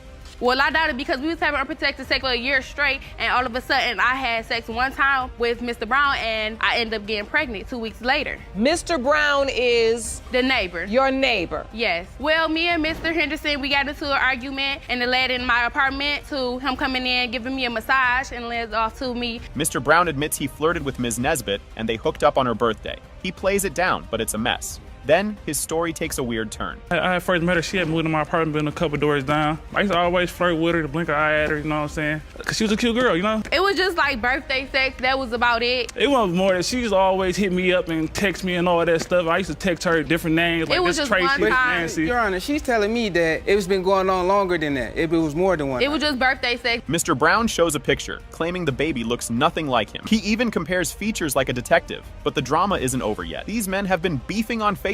This is a picture of me on the right and her on the left, yeah. She looked nothing like me at all. Ear, look at her cheeks, nothing, lips, nose, nothing like me. One day she had told me she didn't want to take them. First she used to always ask me, like, do you mind taking the test? I'm like, yeah. Then one day she, I guess she didn't want to hurt Your his Honor, feelings he's or the something. one that called me. So wait, she asked you to take a test. Do you mind taking a paternity test? Yeah, and I used to always tell her what I tell her. Yes, they fought about this baby on Facebook. Mr. Henderson tagged Mr. Brown, saying, come get your daughter. Mr. Brown blocked him twice, and somehow it gets pettier. Him hit me up on Facebook. See, I had to block him on Facebook. I don't know, bro. I'm a real man, bro. You having a Facebook feud? Oh, it wasn't no Facebook feud. I just told him, like, bro, come get your child. You feel me? This is not my child. She's telling me that this child is not mine. I'm not about to sit there. I'm a real man. I'm not gonna have her calling me daddy or nothing. Like, hold on, I'm not your father. I just don't want my That's daughter your to be father. fatherless, and I just want to find out today. Ms. Nesbitt accuses Mr. Henderson of treating her other kid better than his own child. Henderson claps back, saying, that's different, because I got feelings. Judge Lake is trying so hard not to roll her eyes, but the biggest moment is coming, and it's time for the truth to finally come out. She told me several times that it wasn't my baby. He takes care of my baby that he know that's not his, which is my son. He takes care of him. Yes, but you didn't cheat on me and have him, though. He only bought his daughter only one. I got feelings too. What he's saying is there's a level of resentment that he feels as it relates to baby Zion. Am I correct? Yes, Your Honor. And now, the moment of truth. It has been determined by this court. Mr. Brown, you are not her father. Oh! Okay, sit down, Mr. Brown. Right away, things go from normal to what in the world is happening real fast. Ms. Ferguson brings her mom to court because she just found out the dad who raised her might not be her real dad. And just like that, we're off to the races with secrets, drama, and a whole lot of awkwardness. You've brought your mother to court today because you were recently shocked to learn that Ken Ferguson, who raised you your entire life, may not be your biological father. You have petitioned the court for a paternity test on Mr. Ferguson, whom we'll hear from in a moment. You acknowledge that you finally confessed to your daughter that you slept with more than one man at the time of her conception. If you thought this was going to be a calm chat, think again. This is a full-on family roast session. Ms. Ferguson calls out her mom for ignoring her kids and sneaking around with other men, while her mom acts like she has no clue what's happening. It's like watching someone pretend they didn't eat the last cookie while crumbs are all over their face. My mom goes through crazy moments and acts like her family never is there for her. The only ones that just want her attention and to talk to her and be there for her. So she was treating us like crap. For her, she wouldn't talk to us. She would only talk to her guy friends and her other friends. Not even the husband, there for her to just lean on when she actually didn't have anyone else around her. And just like that, mom storms out because she can't handle the heat. Ms. Ferguson drops a truth bomb. Watching her mom cheat so much made her think cheating was normal. If you thought this was dramatic, just wait, because Ken is about to spill some tea too. See, this is what you do. You always walk away. You never can talk to me. Your stepfather. Yes. And you finally just said to him. Yes, I let it all out. Everything I was keeping secrets from him. Yes, I was supposed to be her little secret keeper. Supposed to be the only one to know that she was sleeping around. And I couldn't handle it anymore because I love him like I love him. Ken steps up and says, "Oh yeah, I had doubts." And boy, does he have a reason. Turns out Ms. Munsell was with 4 dudes in one night before they even got together. Ken still married her and raised Ms. Ferguson, but now he's back in court, reliving the mess all over again. Miss Ferguson, this young woman was your daughter. Yeah, I believe she was my daughter. Why do you have the doubt? When I first met her at a party, I found out after this, because that's when we met. She slept with 4 guys that night. You know this for a fact or you heard? No, it's a fact. Then we were dating, moved in with each other. Within like 2 weeks, my sister started calling me saying, hey, there's down at the house. Ms. Ferguson, trying to be the bigger person, asks her mom to just say sorry. Instead, her mom gives the worst apology ever. Something like, I did my best, but without any real feeling. Ms. Ferguson is not buying it, and honestly, neither is anyone watching. I just wish one day she'll just sit down and admit to my face what she did was wrong and I shouldn't have seen it and I shouldn't have this feeling. Are you willing to give your mother a chance to apologize today? Here today, she's appeared to be extremely emotional. It's because she's never admitted. And now, the moment of truth. When it comes to Alicia Ferguson, Mr. Ferguson, you are her father. This was totally wild. Imagine thinking you know your dad, and then boom, surprise. Ms. Fuller's mom told her the man on her birth certificate wasn't her real father. Instead, she said her dad might be a famous musician, and now Ms. Fuller needs answers. Miss Fuller, you say that on your mother's deathbed, she confessed your dad was not the man listed on your birth certificate. You claim she then told you that your biological father was actually a well-known singer who was also the love of her life. Now, while you have doubts whether he is actually your biological father, you confess he's your last hope. This childhood drama is next level. At 10 years old, her dad told her he wasn't actually her dad. Then, on her 13th birthday, her mom confirmed it, but gave no real answers. She spent her whole life wondering where she came from, and now she's finally ready to find out.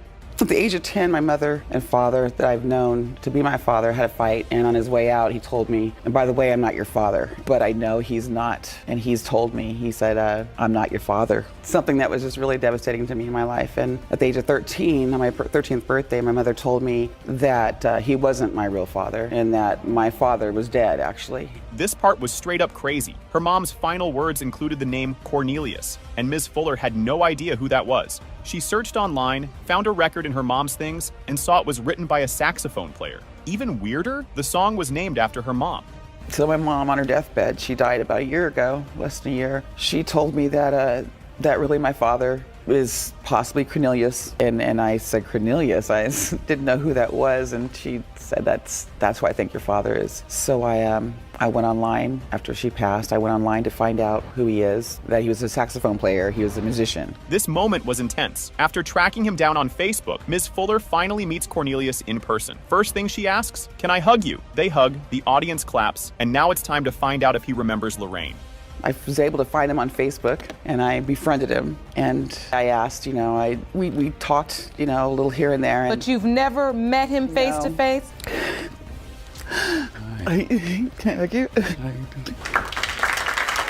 This dude is just like, oh yeah, I knew Lorraine. He says they met at a nightclub and fell in love, but their relationship was complicated. Then one day, she disappeared. Do you remember her mother, Lorraine? Yes, I was singing in a band at the time. That's where I met her at. When she came down to the club, I would take her home. And she lived in the other part of town. I stayed in the ghetto, and she was white. This was unexpected. Years later, Cornelius tracked Lorraine down, knocked on her door, and they reconnected. And by reconnected, I mean they got real close with no protection. Now Ms. Fuller is wondering if that night led to her birth.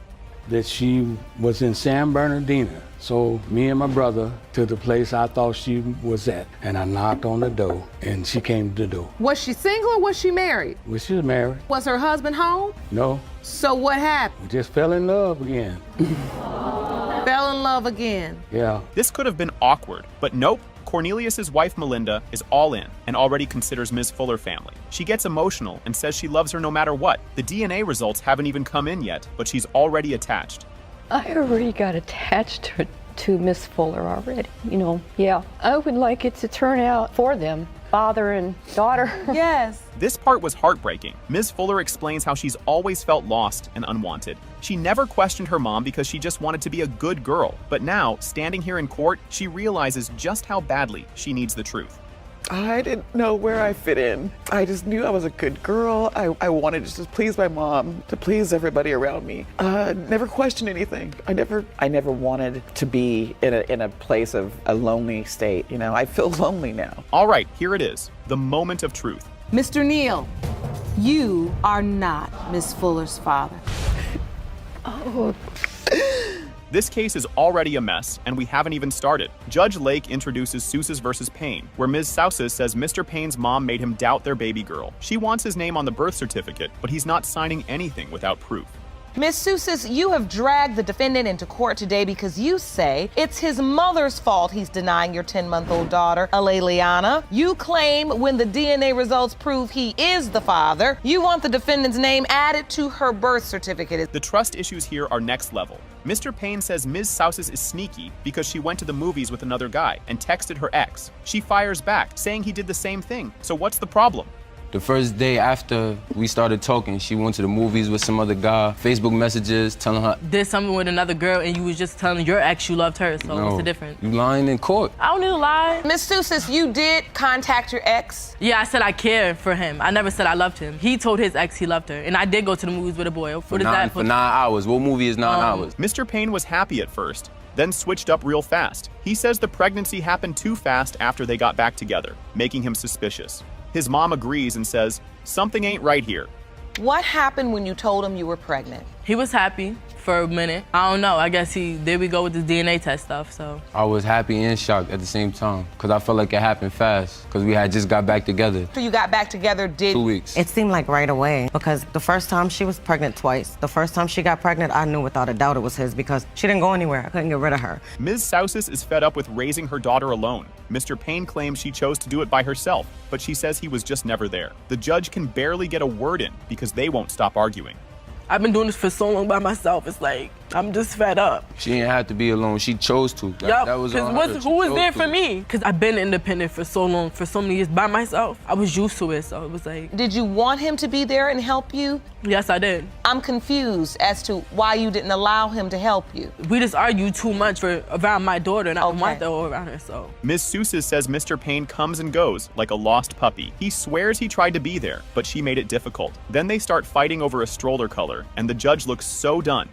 And so for the past 10 months, you've been raising her on your own? Not on my own. Like, yeah, he comes in and, like I said, he comes in and out. I don't like that. If you're gonna stay out, stay out. If you're gonna come in, come in. Like, if she knows you're dad, stay in. Like, if you need help and you want me to be there and you tell me no, what more can I do? All right, but when I ask you to help, how's it a problem? When you just asked, it's a problem. What did I do? Right? When you just asked, what did I do? The gossip in this case is wild. Mr. Payne says random people told his mom that Ms. Sousa's was moving around too much. She claps back, saying people love to talk, but it's all lies. There was another situation, I think I told you too, Lacey. A lady, her daughter goes to school pretty much with Lacey, and she was saying, oh, she talks to this guy and this girl and this guy. Like, just everybody. No one Everybody has gonna say anything they right, want. but no one has anything good to say. You know what I'm saying? Yeah. I know how that goes, but you understand that's my doubt. It's always something bad in me. I'm a hoe. I'm this. I'm that, but does anybody really know me? But when I confront people, nobody got nothing to say. Ms. Sousa's is mad that Mr. Payne didn't sign the birth certificate. He says he had doubts, and his mom told him to wait. She thinks that was just an excuse to avoid responsibility.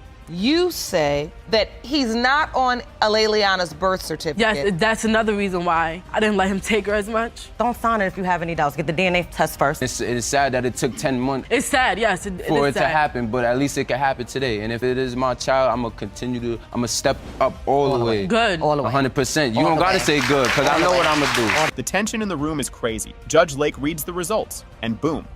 It has been determined by Mr. Payne. You are the father. Thank you. I'm happy. Now I'm happy. This courtroom started wild. Mr. Black walked in straight up saying, that ain't my kid. He wants the baby's last name changed if the DNA test proves he's not the father. Ms. Rockmore says he's the dad 100% and is disgusted by his denial. You say you're here today to finally prove that you are not the biological father of 4-month-old Javion Black. You say when the results reveal you are not the father, you no longer want the child to have your last name. You say you are 100% sure Mr. Black is your son's biological father, and you are completely disgusted by his rejection of your innocent child. These two met, talked for a few hours, and next thing you know, no protection, no hesitation. Mr. Black says she was cute, they exchanged numbers, and boom, same night hookup. Now they're in court, trying to figure out if that one night made a whole human.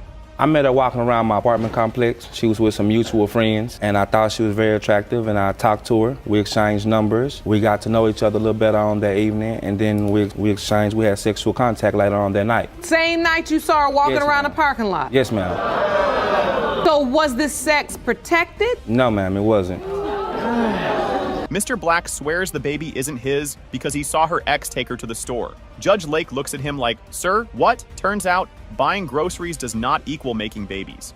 I'm doubtful because at the time I was there and I was talking to her, that period of time, I seen her ex involved with her. You saw her with her ex? Yes, ma'am. He walked past me while I was at her house talking to her, and he went and took her to the store. How'd you know it was her ex? I knew it was her ex because she told me. Ms. Rockmore told him she was pregnant, and his first reaction was, I don't believe you. She had to send a sonogram just to prove it was real. Instead of stepping up, he pulled out a homemade timeline like he was solving a crime. The first person that I told was my mom, and that's because she went to the doctor with me. As soon as I left the doctor, I called Mr. Black to let him know that I was pregnant. And at the time, he didn't believe me until I showed him a sonogram picture. Then that's when he believed me. I was doubtful. It was a month later. I got a calendar showing the time periods of where we had our intercourse, and the time period she showed me she was pregnant. She could have had sex with anybody from August to September. He literally made a calendar to prove he couldn't be the dad. Like, that's how science works. Judge Lake counts the months and says, sir, these numbers add up perfectly. The audience loses it when he suggests she had another guy waiting right after him. I'm trying to prove that he is not my child. It helps me in that way of showing you the time frame that we did have sex. She was on her period from the 21st to the 28th, and we had sex on the 30th one time. And she came to me on the 26th saying that she was pregnant. Between July and August and September 26th, she could have had sex with anybody. Claiming that the window of conception would have been between July 30th. Yes, ma'am. And then, plot twist, Mr. Black's own mother switches sides. She stands with Ms. Rockmore and says, that's my grandson. The audience loves it, and Mr. Black looks like he just got grounded on TV. You're Ms. Black. Yes, ma'am. And you are? I'm his mother. You are Mr. Black, the plaintiff's mother. Yes, ma'am. I'm his mom, and I am very disappointed and I'm outraged that he would go this far to bring this young lady to court to prove that's his son. The moment of truth, Judge Lake opens the envelope. Boom. It has been determined, Mr. Black, you are the father. So me and Dominique became friends. We got close. We was like brother, sister, and we had sex every day, nonstop. You said you all were like brother and sister? We was friends. We was close like brother and sister. We was friends. We was hanging together, Yana. We were only friends. That's a picture at my granny's funeral. And it says, gotta love your siblings, laugh out loud, and I am my sister's keeper. My grandmother made peace with me before she passed away. She told me about the rumor. She told me that she do not like my mother. Not only did my granny say that, because I started to get up at funeral and tell them what my granny said, but I said that's not the proper time. This is already a disaster. A pastor might have fathered a child with a woman 28 years younger. To make it wilder, another guy is outside waiting for a surprise no one wants. You're a church pastor and bishop who may have fathered a child with a woman who's 28 years younger than you. So you admit you were involved with 3 different men during the time you conceived your daughter, including Mr. House. Pastor House met Ms. Webster while moving for a church job. Instead of just prayers, he made it clear he had manly needs. He says they bonded over tragedies, but this is all leading to a paternity test. I met her. We began to talk to Mom. I went through tragedy. I lost my child. She's kind of brought a connection. There was a connection. I thought she was hot. And after exchanging numbers, I decided that I wanted to follow up on this. So we set a date for the following week, and we went out, and we just had a great time together. Ms. Webster says they met at church. House says it was a fast food joint. Either way, things escalated fast. Then, on national TV, he calls her a hoochie. But instead of that, it was like more, it led on to sexual, unprotected sex. I didn't meet her at a church. I met her at a fast food joint, and we exchanged a number. That's wrong, Yana. We met at church. Looked at each other, and quickly she became a hoochie, and that's what it was all about. Excuse me,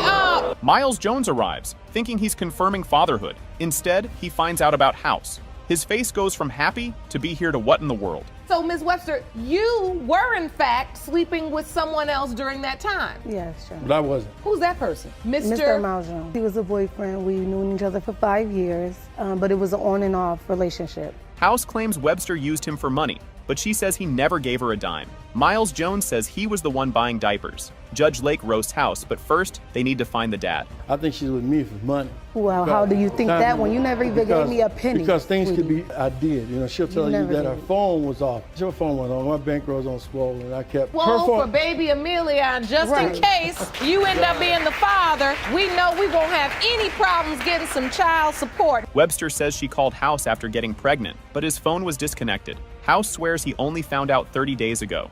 He stayed in town, but never heard from her. When I found out I was pregnant, I was trying to contact Mr. House. His phone was disconnected. First, I never knew he left town. And then I didn't even get in contact to tell him until after I had my baby. He denied her. He wanted a DNA test. And for his money to be on full when I asked him for diapers and everything, where was they? Miles Jones finds out 5 to 6 months into the pregnancy. He asks if the baby is his, and Webster vaguely says, it's a possibility. Not exactly reassuring.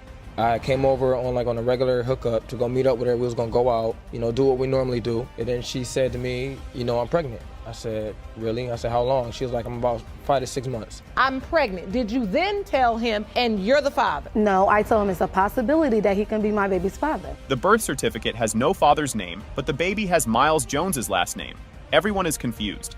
He insists he was there all along, but now it's time for a twist. Let me look at this birth certificate. Hold on. I haven't even seen the birth certificate, but I did sign some papers at Amelian's birth. Yes, and I told you that your name wasn't going on there because it was a possibility that you was not my baby father. But I've been there since day one. Nothing. Exactly. Nothing listed under the name of father. You made her last name Miles Jones. That's my last name. Yes. House says he's holding back emotions after losing a child. Miles Jones hopes the baby is his, but he's not seeing the resemblance. The truth is coming. Because I went through a tragedy and I lost a 6-year-old daughter. She was killed as well. I just keep that barrier there. I feel like it's safe for me. Yeah, when I was younger, I was hoping to have a child. I didn't have one. So when you get to this stage, I just want to guard my emotions, especially after hearing what I heard today. Mr. Miles Jones, you are not her father. This kicked off like a soap opera with no breaks. Ms. Robinson is furious. Her so-called friend, Ms. Jackson, slept with her son. Now Jackson claims he's the father, despite having a whole lineup of men. The courtroom turns into a reality show instantly. You've opened this case for your son because you're furious with your former friend, the defendant, and is now claiming he fathered her child, even though you know she was sleeping with many more men. Jackson doesn't hesitate. She admits it. No guilt, no shame. But she flips the script, saying Chaplin refuses to step up. Chaplin, looking like he got hit by a bus, denies being the father. The audience gasps, and we're just getting started. Ms. Jackson, you admit you slept with your friend's son without her knowledge, but claim the one thing you know is the plaintiff is a deadbeat who has done nothing for your 3-month-old daughter, Milani, and that needs to change today. Chaplin is way too confident for a guy on a paternity test show. He insists they were just friends, but also says Jackson had plenty of other options.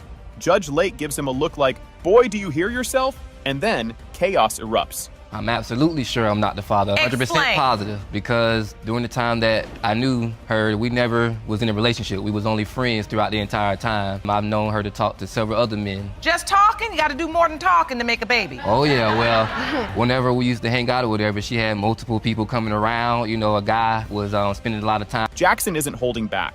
She claims they weren't just friends. They were very friendly, all day, every day. Then she calls his mom, Cousin It, and his sister Shrek. The audience loses it. Reality TV gold. Me and Dominique was having sex numerous of times every day. Okay, so therefore, for him to say that I was sleeping with somebody else, he's lying. The only one who got him thinking it is Cousin It over there, which is his mother. And dang on sister. Throughout the whole time I talked to this young lady, she had more than one cell phone. Hold on, let's get some order. Let's get some order. Robinson goes full mom mode. She took Jackson in, helped her, fed her, and Jackson repaid her by sleeping with her son. Robinson is personally offended and makes sure Jackson knows it. And somehow, it's about to get even worse. Me and her son was friends. School. I'm 48 years old. And you dang 13 years older than me, honey. Woman my age, I don't care if he's a fit or not. It you doesn't do matter. Not He's sleep grown. with somebody He's who grown. Your kids, He's you grown. don't sleep with my son when he already had something going on. I don't give a dang if he is of age. I took the child in, and she slept with my son that hurt. This is a life lesson in betrayal. Robinson took Jackson under her wing, never imagining she'd mess with her son. Just when it seems like it can't get worse, another bombshell drops. She was a young girl out here that needed some help with 5 kids, ma'am. And I done been through what she been through, so my payment back was to sleep with my son. You befriend her once you met her. Yes. And you all started what? You going to the school dances. I got pictures of that. They need to put it up there. I fed them. I put them in my house. All them pictures that you see, that we was to the school children's dance, Valentine's dance. Jackson attempts to justify it by saying she and Chaplin were like brother and sister. Judge Lake is baffled because that's not how siblings work. Jackson doubles down. The audience groans. Chaplin face palms. Even the courtroom walls are tired. So me and Dominique became friends. We got close. We was like brother, sister, and we had sex every day, nonstop. Miss Jackson, that sounds nasty. Now, you said you all were like brother and sister? We was friends. We was close like brother and sister. We was friends. Every time you see him, me and him hanging out together. We was hanging together, Yana. We were only friends. Having sex while we was friends. You know what I'm saying? So after every night. Chaplin enters let me tell y'all something mode. He reveals a random guy once stopped his car just to demand why Jackson wasn't answering his calls. And Jackson introduced Chaplin as her brother. He is speechless. Not only that, one day we were walking down the street, a couple of guys were honking the horn, you know, trying to get her attention, but these are people that she knew, not just people who just thought she, and one guy stopped, he rode by and spoke, came back by and had to stop the car to speak to her. He's like, you know, why haven't you been answering my phone calls, or why haven't I been able to catch up with you? He ended up giving both of us a ride. She gets in the front seat with him, I get in the back seat. She's telling this man that I'm her brother. Robinson is livid. Jackson admits to sleeping with one other guy, but insists Chaplin is the father. Robinson yells that if the test proves it, Chaplin is stepping up. The courtroom is chaos. It was 2 married men she hit to me, but people that know me know I don't fool with married men, and I don't flow with that, and you can't talk to me about that. So she never told me their names, but she hinted it. It was only one other man, but at the end of the day, me and Dominique was having sex every day. Shut up, Mario. I hope while you up there riding him out, you can take care of this dang on child support when this DNA test come back today. Text messages reveal Chaplin was excited when the baby was born. Texting OMG, she's so beautiful. The audience gasps. Robinson, however, is still ready to fight. So, Mr. Chaplin, oh my God, where is she at? I guess that's where. Yes. What you doing? Where is my daughter? Pound 7 ounce, 18 and a half inches, born at 5:39 a.m. Mr. Chaplin, you right. Oh my God, yes, yes, yes. Hey, I want to see her. Why you ain't game? Robinson delivers the line of the century. She told Chaplin to wait for Dana. Who's Dana? Oh, just her hilarious way of saying DNA. The courtroom cracks up, but the big moment is here.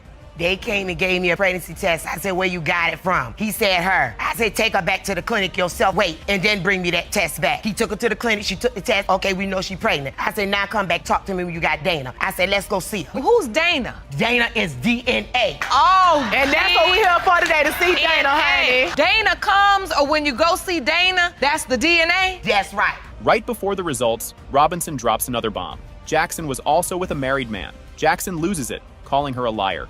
But now it's time for Dana to speak. She wasn't just sleeping with him. When the married man came to talk to my son, it was me, my son, and the dude. And I bet you this ain't gonna come back Dominique Chapman, baby. I bet you this gonna come back somebody else, baby. You are saying you believe that there is a married man somewhere in this picture who could potentially be the father of Milani? Yes. And the results say? It has been determined by this court. Mr. Chaplin, you are the father. Oh, thank you. Thank you. This whole thing kicks off like a TV show gone wild. Mr. Butterfield says he might be the dad, but thinks Ms. Bracknell just wants to stay with her new guy, Mr. Dallas. Get ready, because this love mess is just warming up. You've summoned your ex-girlfriend, Ms. Bracknell, to paternity court to prove that you are the father of her 2-month-old daughter, Cara. You say she's denying you are Cara's dad because she's worried her family will be torn apart when the results prove you are the father. Things get weird fast. Ms. Bracknell called the baby a gift, and Mr. Butterfield took it way serious. He starts thinking maybe he's the daddy after all. But oh boy, it gets even messier from here. She had told me when we were breaking up, she said, thank you for the gift. And I said, what gift was that? And it wasn't till later that you found out she was pregnant. That is correct. You're right. And then when you found that out, you thought to yourself, was that the gift? The baby? That's what you thought. Yes, Your Honor. When she said thank you for the gift, you said, oh, that's what she was talking about. Yes, Your Honor. She switched boyfriends faster than a remote clicks channels. Ms. Bracknell says she wasn't pregnant when she moved in with Mr. Dallas. Hang on, because the calendar drama is about to explode. When did you find out you were pregnant? Honestly, I didn't find out until 3 months after I did move out of his house because I was having irregular periods, so I just let it go for a minute. I'm not really a doctor person. So you didn't go to the doctors for how long? Mr. Dallas pulls out a calendar like it's a magic map. He says the baby can't be Butterfield's because of dates. But wait, Butterfield's got receipts too? August, her and Jesse split up. September, we was together. Moved in. We were So this calendar, August, the dates, Mr. Butterfield split up. when the relationship with Mr. Butterfield and Ms. Bracknell ended and when she came back to you. Yeah. Cara was conceived in mid-September and she was born in June. Yes, ma'am. Butterfield says they were still, hanging out after she left. He even offers to take a lie detector test, like he's in a spy movie. Next up, yelling and pointing fingers. Because honestly, we were sleeping together after that, all the way up until October 8th, the last time we had sex. Because I remember, I can take a lie detector test if you want to prove it. Asking me for money for gas so you can go see him. Yeah, I asked you for money, huh? Yeah. So, Mr. Butterfield, you're saying that you were still having sex with Ms. Bracknell till October. So although these dates may be true, they are missing. Yeah. Mr. Dallas says he named the baby and cut the cord. Butterfield says he found out about the baby on Facebook. Ouch. Time for the past to jump back in. So, Mr. Dallas, you named Cara. Yes, Your Honor, I cut the umbilical cord. Yeah, you could cut the umbilical cord because I wasn't there. She hid it from me for how long? You were there. You were stalking 8 months us out stalking you. In the parking lot. Yeah, the only don't time that even. I actually Don't ever even. found out that you guys were even pregnant, it's a Facebook post that they posted on that the baby was even. That's before I even knew. It And then- says- Yep, that little girl's ready right there. Butterfield says Bracknell hides pregnancies like squirrels hide snacks. He even says she cheated on his birthday. Double ouch. Things are heating up faster than pizza rolls in a microwave. She hid all of her pregnancies. She even hid the one from her no, I youngest son, didn't. Carson. She hid from him. No, He wasn't even at. I didn't know when she went into the hospital, yeah, but you know what? We're over it. Isn't that hiding it from you? We're done and over with. Hides pregnancies. Oh yeah, she'll even run to her exes. It's like pattern. She'll run to him. She'll run to From another guy people that she cheated on me on my birthday. I did not cheat on you. Butterfield tried to reach out, but Bracknell says his messages were scary. Judge Lake tries to cool everyone down. Just wait, she's got more to say. When I found out about it, I messaged her mom, let him know I was coming. I blocked, obviously, on their That you were Facebook. coming. You Let's were blocked explain me that text before message. you guys even got- 5 seconds after I posted that, he texted my mom saying, I'm coming to get that girl. Just Oh, all threats. Well, if I want to is be in my pretty much daughter's what life, happened. why wouldn't I Okay, be? and there's nothing wrong with that if she is your daughter, but we'll see. Yes, we were. We'll see right today, We will. won't we? That's why we're here. Butterfield says the baby has his nose, lips, and hair, like a mini-me. Bracknell says, nah, all her kids had light hair that changed later. Only one way to settle this: DNA time. She looks more like me. Her own family even tells They me. ain't family. They look like me. She's got my nose. She's got my lips. We'll see. She's got my brown hair. We'll see. All her boys are blonde. Yep, and they've gone brown the older they get. Exactly. So you are convinced, Mr. Butterfield, this is your daughter? Oh, I'm 100% convinced. Kara's biological father is Mr. Butterfield. This whole thing was a roller coaster from the start. Miss Tucker comes in claiming her late son is Keundra's dad, while also asking for $3,800 in benefits. Meanwhile, Miss Mosley isn't buying it because this isn't the first time someone tried this on her son. Miss Tucker, you're here today for your son, 1-year-old Keandre Tucker. Now, you say you're unsure whether a man you've been in a sexual relationship with or the defendant's deceased son is his biological father. You're also suing Ms. Mosley for $3,800 in Social Security benefits. Yes, Your Honor. This love triangle was messier than spilled spaghetti.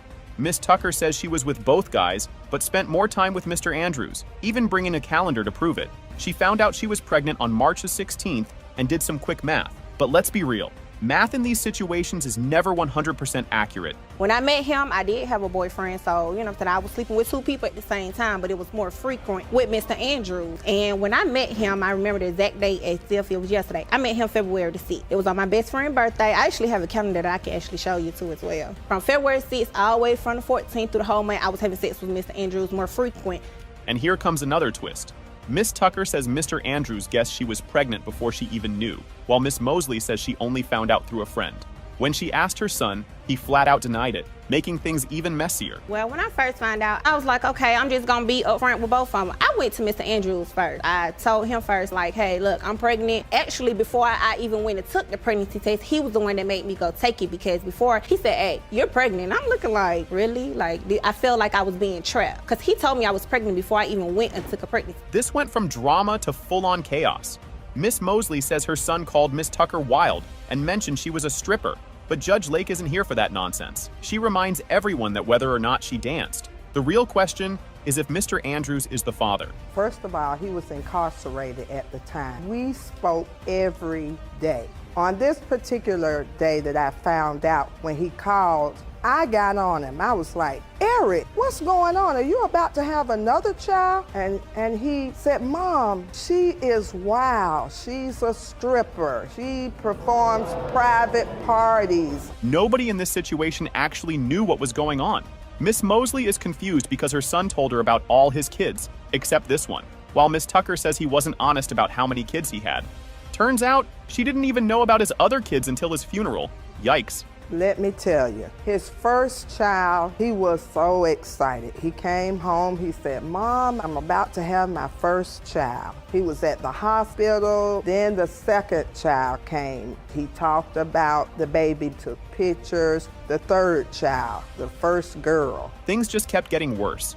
Miss Tucker says Mr. Andrews didn't support her or the baby, and only visited after 3 weeks because she didn't send him money in jail. Judge Lake is basically like, we have bigger problems to deal with here. After I had my baby, that's when I got in contact with Miss Mosley. We on the phone. She like, oh, nice to meet you, Kendra. She said, well, Mr. Andrews just got out of jail or whatever. And I was like, okay, so let me try to contact him so he can come spend time with Keandre. Never happened. It took him 3 weeks to come see my baby. This is a newborn baby now. He was angry and frustrated with me because when he was incarcerated, I wasn't sending him no money. Now we bring in Instagram receipts. Miss Mosley swears Miss Tucker is only in this for the money, and even shows social media posts comparing the baby to Eric. But the real shocker? This isn't even the first time someone tried to say her son was their baby daddy.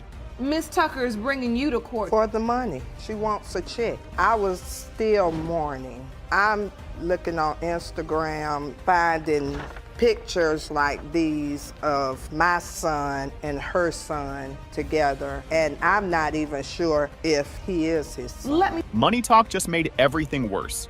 Miss Tucker brings out a budget, saying she's been paying for everything alone, but Miss Mosley refuses to help without proof. Judge Lake agrees that DNA is the only way to settle this, and the suspense is real. So you have a breakdown of monthly expenses, baby formula, clothes, childcare, totaling $400 per month. And that's just half, and I think that's only fair. And so the basis of your suit is that you would like half of that amount to be covered by Ms. Mosley. Yes. So that would be $200 a month for 19 months. Yes. And so $3,800. Yes. You could feel the tension in the room. It has been determined that Mr. Andrew is the biological father. This thing got messy real fast. Ms. Heiser calls her ex-husband a textbook deadbeat who ditched her and their kid.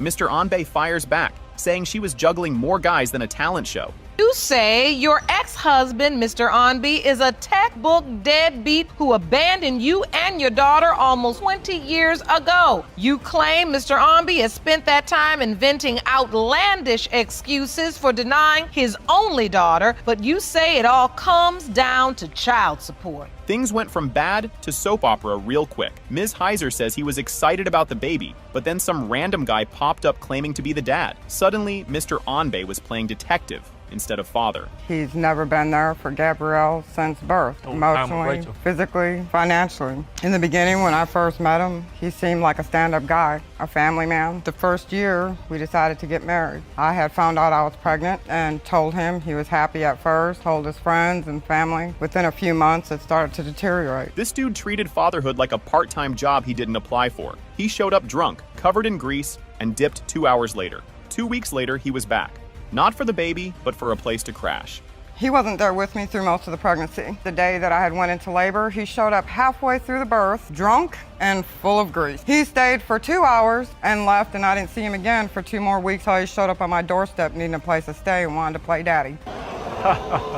So, Mr. Onby, did you go back home after you came and saw Gabby in the hospital? No, ma'am. Gabby's 5th birthday was a disaster. Dad showed up for 10 minutes, promised her a toy, and then pulled a disappearing act. She's still waiting for that toy. He was never really been in my life. My 5-year-old birthday party, he showed up to it for about 10 minutes. He left, told me he was going for a toy, didn't show back up with this toy, and didn't see him for years later. And never came back? Never came back. Never for messaged years? Me, never talked to me for years. I didn't see him for years. Just when you think this can't get crazier, it does. Mr. Onbe says he caught his wife cheating and left without a word, just grabbed his beer and bounced. Sounds like a bad country song. So I immediately shot out the back door, cut across the neighbors, and came over to the house, to the front door. So I opened the door. The bedroom is maybe 40 feet from the front door. I heard them loud and clear. There was no doubt in my mind what they were doing. They were having sex. It was very loud. You could hear it clearly as day. I grabbed a 6-pack of beer out of the fridge, which was mine. I hit the front door and I never looked back. Because what's a messy court case without Facebook drama? Mr. Onbe finds a post where Gabby calls another man dad. Turns out, a family member had been telling her lies for years. Because I don't know for surely that she's not mine. I have snapshots off Facebook. Gabrielle was telling this other man that he was the father and that she knew he was her daddy. So, Mr. Onby, you're saying you saw this on Facebook? Yes, ma'am. And this is a post from Gabby that says, "My daddy." Yes, ma'am. After years of running, the truth hits hard. It has been determined by this court. Mr. Onby, you are the father. This case is totally wild. A man drowning in child support debt for a kid who may not even be his. Mr. Wooten and his daughter, Miss Smith, are here to prove that Miss Backus is not his child. Meanwhile, Miss Backus is demanding an apology. And trust me, this is about to get messy. You and your father, Mr. Wooten, are suing to prove Ms. Backus is not his biological daughter. You say your dad owes more than $92,000 in back child support for a child who isn't his and is on the verge of losing everything because his income is being garnished by 50% each month to pay off that debt. Imagine losing half your paycheck every month for over 30 years for a kid that might not even be yours. Miss Smith explains that her dad is struggling financially because of a $92,000 debt. And just when you think that's bad, Miss Backus is about to fire back with some heat. Primarily through the actions of her mother being very deceitful with my father from the very beginning of their relationship. They initially did not start that they began to garnish half of his wages. Until the point that they started garnishing his wages, it was going into arrears, drawing interest, and now is over $92,606.06. Miss Backus remembers being a little girl crying while doctors took her blood for a DNA test. She says she always loved her father, even though he never showed up for her. The audience is clapping, and she's about to make sure everyone hears her side. She made me go to the doctors. First of all, I remember being young and scared, and I started crying for my dad. He made me sit in his chair, and there were about 5 or 6 doctors that held me down and blew dry for me. And all I remember is I kept screaming for my father. And I ain't never stopped loving my father, even if they don't claim me. But they gonna learn today. Mr. Wooten swears he dated Miss Backus's mom for only 4 months, but Miss Backus says her mom told her it was 7 years. Someone's math is way off, and the judge is trying to figure out the truth. Spoiler, it's just going to get more confusing. I met her mother, I think about 2 months after we been together. She said she was pregnant. 4 months after we was together, we broke up. Well, Daddy, you and Mama got 2 different stories, and I'm coming to find out the truth. So, Mr. Wooten, you're saying the relationship was 4 months long? Once she was 4 months pregnant with her, we broke up. I realized that most of the things that she was only interested in was me helping her financially. Miss Backus has photos proving she was once part of the Wooten family. Miss Smith admits she knew about her, but was never sure if she was really her sister. Now, the argument is turning into a full-on courtroom roast. That's a picture at my granny's funeral. And it says, gotta love your siblings, laugh out loud, and I am my sister's keeper. My grandmother made peace with me before she passed away. She told me about the rumors. She told me that she do not like my mother. Not only did my granny say that, because I started to get up at the funeral and tell them what my granny said, but I said that's not the proper time. Mr. Wooten says his own mom never believed Miss Backus was his kid. But before she passed, he told her she was just to keep the peace. Miss Backus is shook, and the courtroom is dead silent. My mother was dying, and I would not deny her. In other words, my mother for years kept saying, you know she's not your daughter. And up to that point, when I told my mother, I said, yes, she is, That's when my mother decided to apologize to her. That she is your daughter. I stopped trying to stop the drama. Here, you have to understand They only doing this because it's all about the money. Miss Smith says the real issue is the $92,000 debt ruining her father's life.